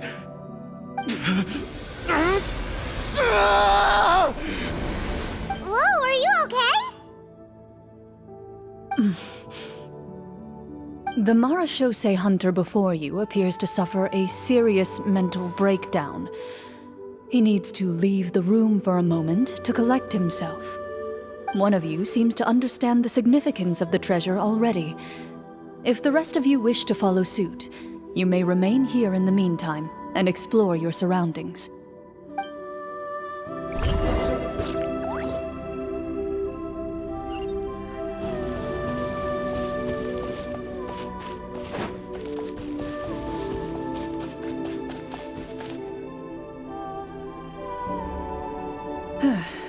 So, how are you doing? Feeling any better? What just happened? Do you remember how you got here? Or what happened to your body just now? I remember now. I brought you here because I wanted to... The explosives in the cave! You mean these? Huh? How did you... I could tell something was off the moment I stepped into this cave, so I kept an eye out. I've already dismantled the whole thing. So the strongest champion duelist in all of Fontaine saved the day once again. Guess I shouldn't be surprised. It would seem your skills as a Marechaussee hunter are as sharp as ever. I deserve some answers, don't you think? Tell me why you wanted to lure me here. Everything you said earlier sounded like the truth. Luckily, your monologue was dramatic enough to convince my friends you were just role-playing. I don't know. I just always felt like there was something in my heart that didn't belong to me. Something agitated and angry. Who knows? Maybe it was my own anger all along. I could never really tell. The feelings about my father and the other Marechaussee hunters are real. It just wasn't fair. I was angry, bitter that no one remembered them or praised their accomplishments. I don't know when it started, but at some point, my anger came to completely consume me. At that point, I remembered the legend my father used to tell me. The one about the treasure. But if the treasure was all you cared about, why plant all those explosives? Wouldn't they just destroy the treasure and bury you along with it? I can't remember. My head is a mess. It felt like there was this voice telling me to eliminate the hunters, but now it's gone. From your description, I suspect you were dealing with a devorator. Devorator? Oh, your master, your father, I mean, never talked about it? It was a kind of monster that was active several centuries ago. No, I've heard of it. I'm just not sure why you suddenly... Wait, it can't be. The seal! The seal? My family has served as Marechaussee hunters for many generations. But the title and swordsmanship weren't the only things passed down over our line. There was a seal as well. My father instructed me to always watch over that seal and maintain it regularly. He said it had been passed down over a truly ancient age, and protecting it was our clan's most important duty. But I neglected that duty after he died. I finally decided to come down and check on it one day, and that's where my memories become fuzzy. The Devorator would be a formidable adversary for any mortal being, even ones as capable as the Hunters. If you lacked the power to completely destroy it, you could easily fall prey to its influence and corruption. In light of this, some Marechaussee hunters chose to seal the Devorator away, in the hopes that a permanent solution would come with the passage of time. I heard it has the power to amplify the obsessions and desires in people's hearts, to the point where they overtake you entirely. It would seem I'm not just lacking in skill with a blade, but in mental fortitude as well. And yet, you were able to retrieve 3 of the 4 keys. If I remember correctly, each was entrusted to a respected and capable hunter. How did you manage it? One of them belonged to my father. The second I stole from a different hunter. And the third... was one that I snatched while the person was on the way home from the tavern. I nearly died in that alley. I know just how strong you are. It's as clear as day to everyone in Fontaine. I observed you from dusk to dawn, but could never find any opportunity to sneak up on you. I never even saw you drink a single glass of liquor. The only way I could think to obtain that last key was to lure you here using your hobby, and then... Oh, I get it now. That monster, it wanted to bury you here alongside the treasure. I won't comment on anything else, but the script was good. Well, I did pour my heart and soul into it. The stories my father used to tell me about the glory of the heroic Marechaussee hunters and how they came to be forgotten. It's more than just a story. Huh? You're proud to be a hunter. You're still holding onto that part of yourself, no matter how small. I have done so many despicable things. I have nothing to be proud of. Then explain the purpose of the evil sorcerer in your story. Isn't he the true antagonist? The one who sought nothing but his own gain, and used the people as pawns to attain it? In your heart of hearts, he was the one you truly wanted to defeat. But I've already tainted my sword. I no longer have any right to... Wake up, Florian. Remember how you introduced yourself earlier. Do you really think the hunters acted out of a desire for honor and glory? Or to be loved and acknowledged by the people? What did your father teach you about our order? You do not wield your sword for yourself, but to protect those you serve. There's nothing special about a blade. It's the intentions of the wielder that matter above all else. Do you still not understand? Even after seeing the treasure for yourself? The contents of that room, they represent the true legacy the hunters left behind. You're right. I am a Marashose hunter. It's time for me to redeem, no, to finally serve the people I vowed to protect all along. I wouldn't be so quick to push aside the need for redemption. I know. That's a charge I won't bother to defend myself against. Good. Then, come with me, and help me see the script through to the end. Huh? See the script through to the end? But there's no more script left. Never finished it, huh? No, I mean, I wrote the script with the sole purpose of luring you all here. There was no reason to write beyond this point. Then we'll just have to keep writing it. The evil sorcerer still needs to be defeated. You mean the Devorator? Are you saying I have to make up the rest of the script as we go along? Is that really so hard? You've already written most of it. Surely you can write an ending where the hunters win and justice prevails. I'll be there to help you too. You aren't afraid your party will fall into danger? I know what my friends are capable of, and they're all quite skilled. Besides, I need their help. Then, are you going to tell them the truth about all this? I don't intend to spoil the fun. Sometimes, protecting dreams and fantasies is more important than exposing the truth. Don't you think?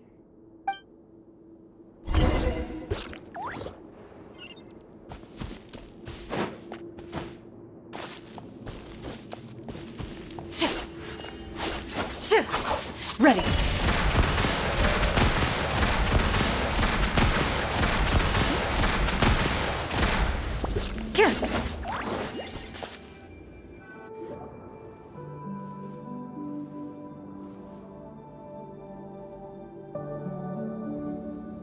They're back! That took a while. Ahem!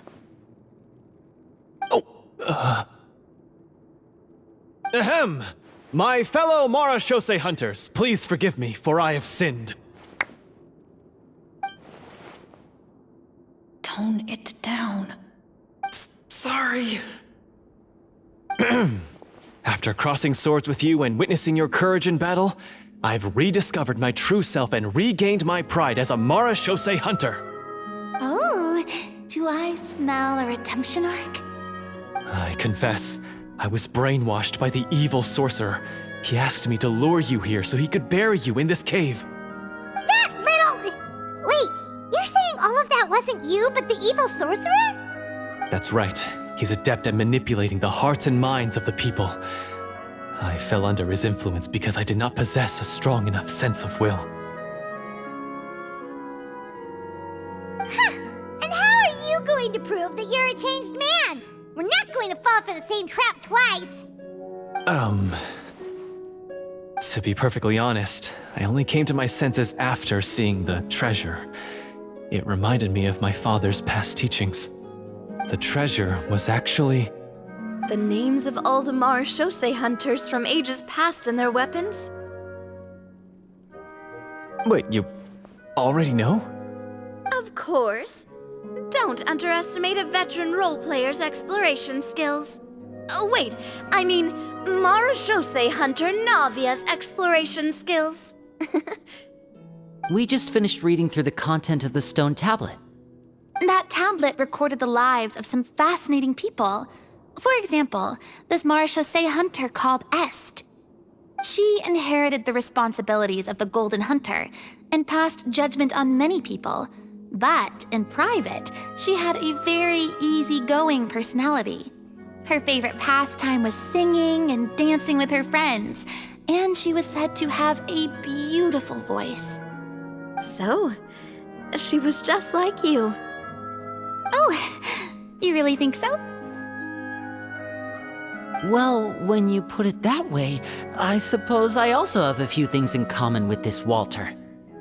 Working as an executioner, he supposedly used a countless number of tricks to confound his enemies in battle. Oh, if only I could have seen the feats of magic he pulled off back then. Their lives were all so exciting. You could write so many cool books about their accomplishments. How could they have all been forgotten?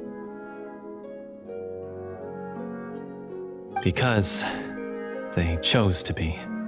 To hunt monsters that only appear in the shadows, you must also operate in the dark. To be a Marashose hunter is to willingly give up on wealth and fame. Then this stone tablet must have been left behind by their companions. That's right. Few Marashose hunters ever revealed their identity to the public. They always protected the city from the shadows. The only time they spoke of their accomplishments would be at night, when they gathered with their fellow hunters in front of the bonfire to share stories of the monsters slain by their hand. So, this tablet was created not so that the hunters would be remembered by the people, but so that they would be remembered by each other. No wonder this place was so well hidden. You regard the stone tablet in solemn silence. The names of your comrades etched onto its surface serve as a reminder that you are never truly alone. The tablet proves that, although a hunter walks a shrouded path, it is not a solitary one. There will always be those who walk beside you, a fact that remains as true today as in ages long past. Their legacies shall continue to be passed down from generation to generation, as everlasting as the stone onto which their names are carved. Father, you once told me that I should seek out the treasure if I ever became lost. So this is what you wanted me to find.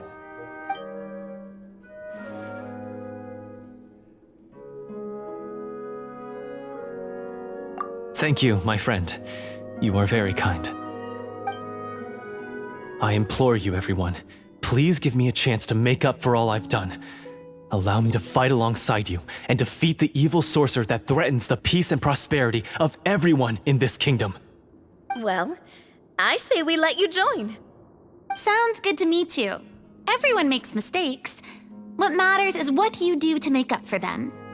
I have no objections, but Mr. Florian, do you even know how to defeat the evil sorcerer? When he took over my mind, I gained some insight into his thoughts. Every time I thought of the treasure, he reacted with a strong sense of fear. Huh? He's afraid of the treasure? But there's nothing here except some broken weapons and the stone tablet! What if the secret's hidden inside these weapons? GM, permission to investigate.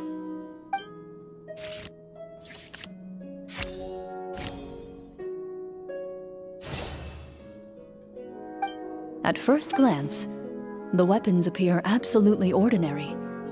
But as you observe them, you notice a faint energy emanating from within. These blades have slain countless monsters.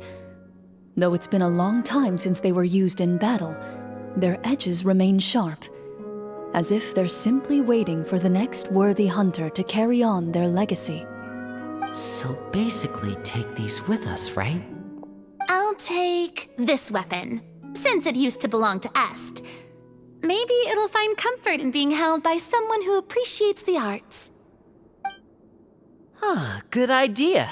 I'll take Mr. Walter's bow then. From one archer magician to another.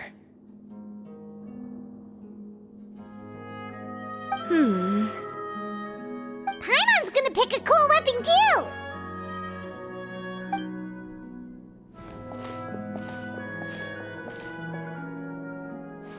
As you grip your weapons, you can almost feel the will of past hunters coursing through your being. It's a feeling of courage, determination, a silent vow passed down from generation to generation that says, eradicate the monsters, no matter the cost.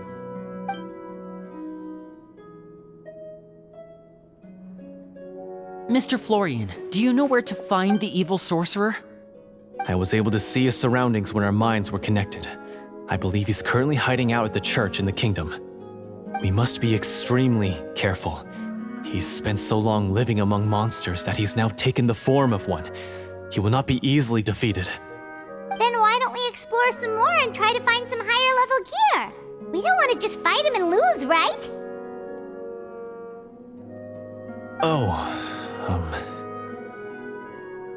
No, we have to strike now. He was greatly weakened when I managed to break out of his control. If we let him rest, he might have time to escape. I agree with Mr. Florian. We've got to act while we have the advantage. Don't forget, the people of the capital are counting on us. Yeah, now that we've got a plan, there's no point in waiting. The longer this drags on, the worse it will be for everybody. Yes, that's what's called...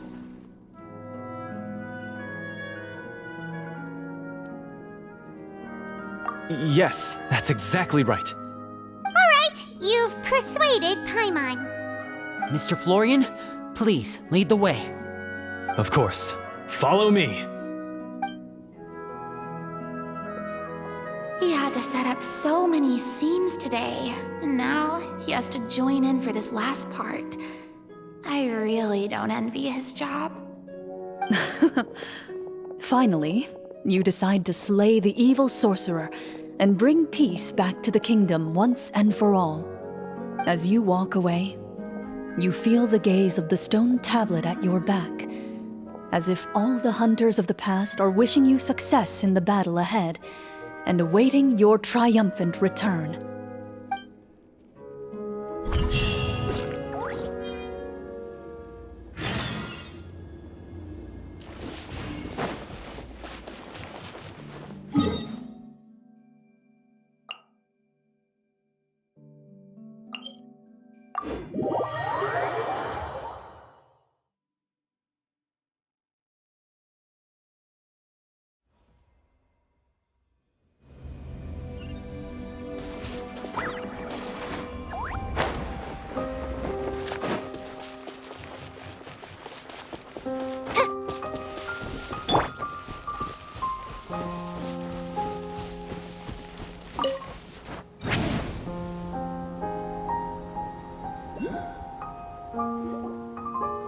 Finally, you arrive at the church Florian described. As you approach, an ominous aura surrounds you. You get the sense that your enemy is close at hand. How strange. This uneasy feeling seems so real. How did they manage that? Now, it is time for the final battle. Let's go!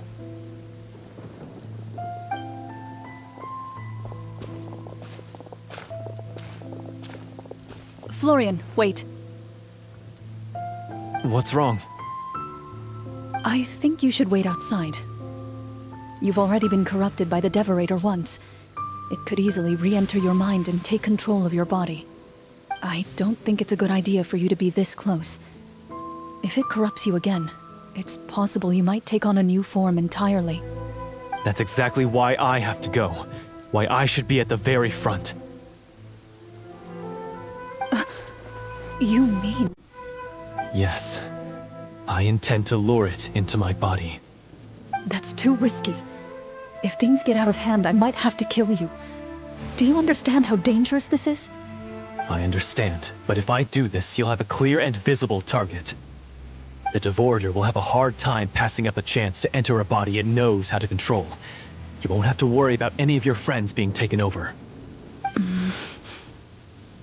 You're not like me, Miss Clorinde. You're a just and powerful marechaussee hunter. The monster broke free due to my error. It's only right that I shoulder the responsibility for its destruction. This is something that I have to do. Consider it a duel to restore my honor. My only request is that you give it your all.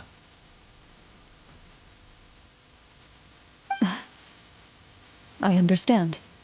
Then, as a champion duelist, I hereby accept your request for a duel, and extend to you my most sincere regards. Thank you. The battle is now upon us. Let the Devorator once again tremble under the blade of the marechaussee hunters.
So lifelike!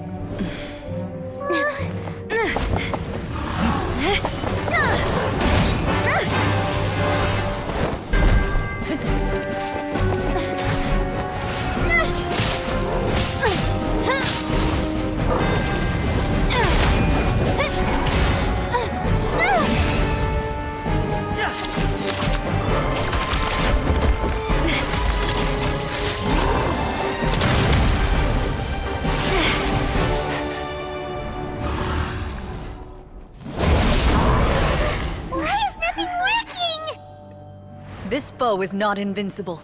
You hold the treasure, the power to defeat it, in your own 2 hands. The treasure? You mean... The names! It's the marechaussee hunters' names! How are we supposed to... You forget, Paimon? There's still one skill we saved until the very end. Hunters fight not for fame, but to aid the people whenever they are summoned. Walter the Marechaussee Hunter, master of 1,000 tricks, executioner of the Phantom Hunters, I call for aid! Est, the marechaussee hunter, inheritor of Cassiodor's will, judge of the Shadow Hunters. Answer my call!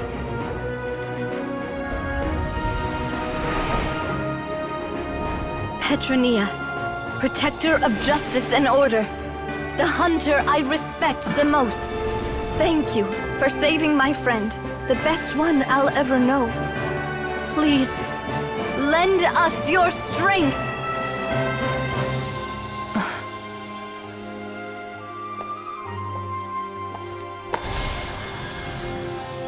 We have come to answer your summons.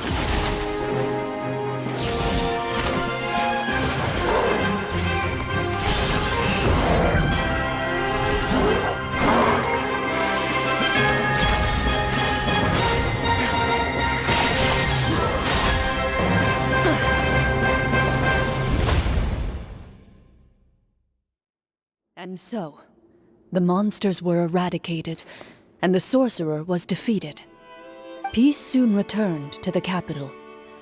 Those in the court, manipulated by the sorcerer, also recognized the errors of their ways. Some remembered the names of the heroes who saved their kingdom, but others simply continued their lives none the wiser. Such is the story of the Marechaussee Hunters.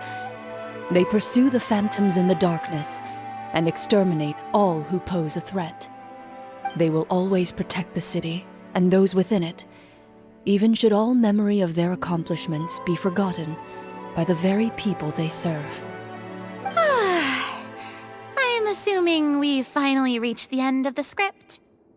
Yes, you've reached one of the better endings. It's a pretty solid story overall. I thought it was just an ordinary adventure at first, but the further we got into it, the more impressed I became with the production and the plot.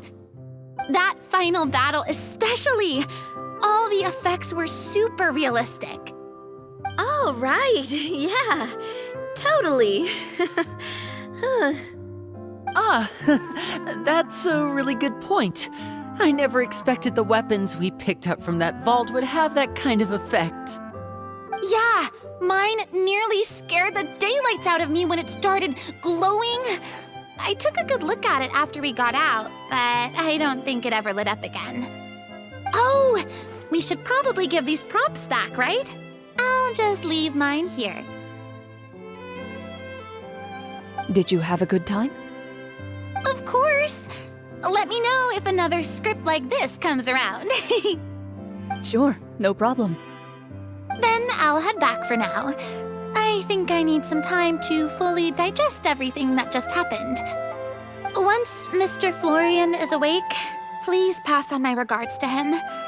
He must be extremely exhausted to have passed out cold like that. You're right. He's had a lot to deal with. Well, see you all some other time. Toodaloo!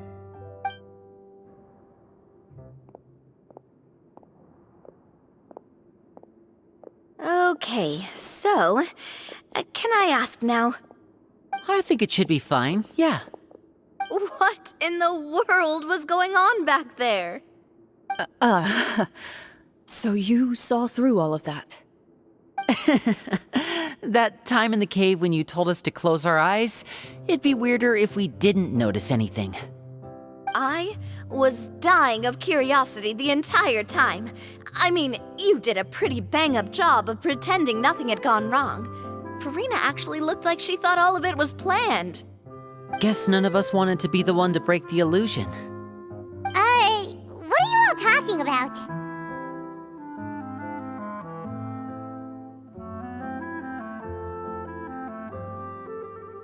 Oh, wait. Don't tell me Paimon never... Oh, this is all my fault. It's not too late to cover your ears. Here, Paimon, I'll do it for you. Bit late for that, don't you think? You're saying everything that happened back there wasn't actually part of the script? It's probably more accurate to say this was never a real scripted story to begin with. What? So loud. My head. Hey, you! Get up right now and explain yourself! No shaking, please! Oh, my head.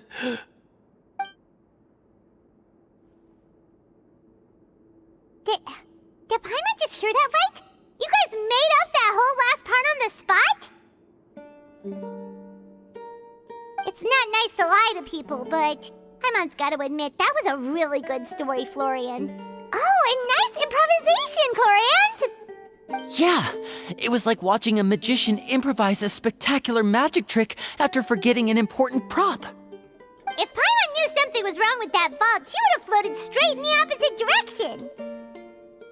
Everything was under control. As if you've ever described a situation as being out of control. I'm pretty sure any situation you consider to be easy to handle would scare a reasonable person half to death. Guess I'm just used to it. You must run into a lot of unexpected situations then. That explains why you're so good at coming up with things on the spot. As for you, Florian... I know there's no excuse for what I did. I'll turn myself into the guards at once, confess my crimes, and accept any punishment that comes my way. I would say you've already suffered more than enough. What? You may have been blinded by fame and fortune in the beginning, But your actions during the final battle had proven you to be a true marechaussee hunter. You'll be far more used to the city above ground than below. Your job as a hunter is more important. But... Of course, you'll still need to take the keys and pay a personal visit to the 2 hunters you wronged. Prepare to accept any terms they give you as well. Yes, of course. As far as I'm concerned, though, your showing in the duel was enough to prove your honor. Then I'll do exactly as you said. I'll go return those 2 keys right now. Thank you so much, everyone. I'll do my best to prove myself worthy of the second chance you've given me. I swear this on my name and honor as a marechaussee hunter. Until we meet again, everyone.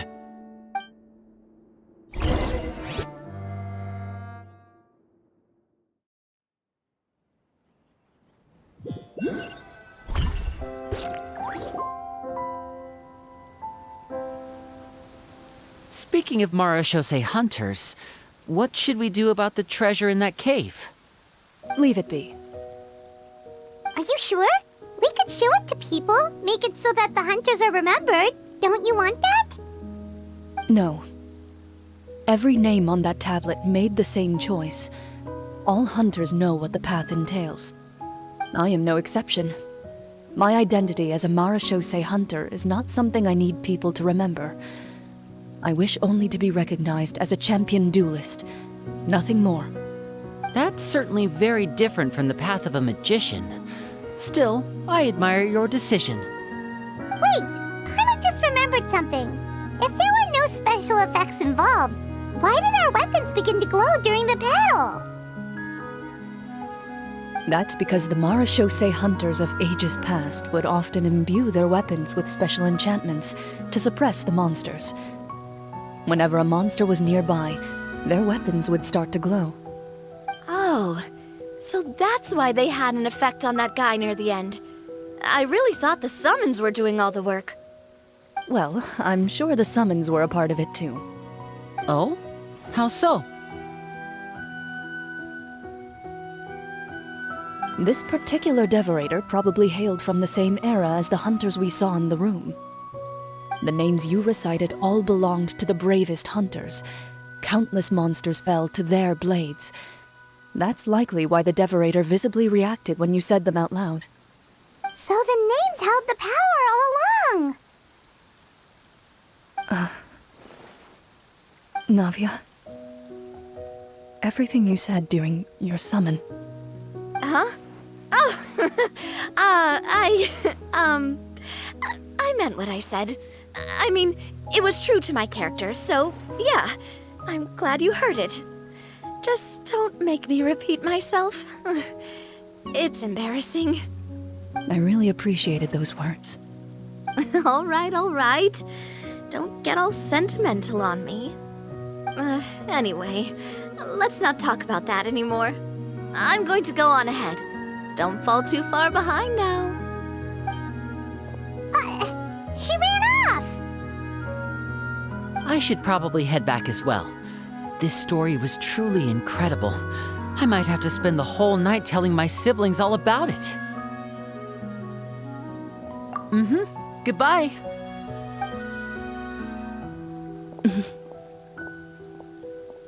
Traveler, should your name and deeds be forgotten, what do you think the significance of your journey will be?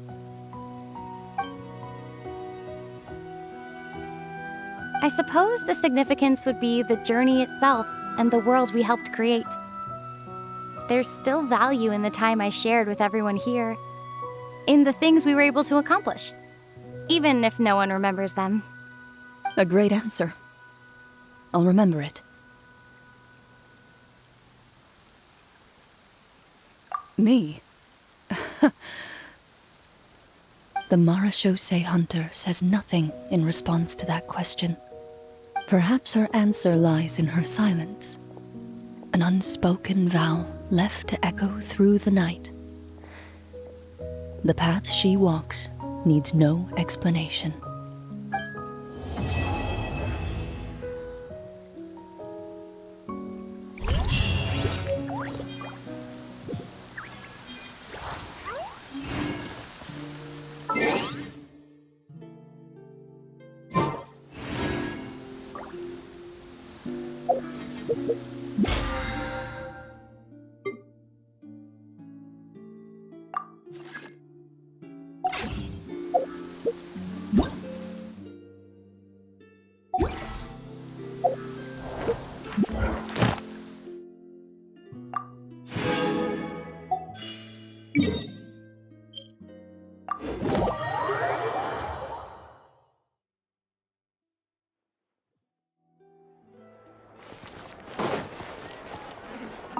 Ad astra abyssos. Thank you for completing. Ad astra.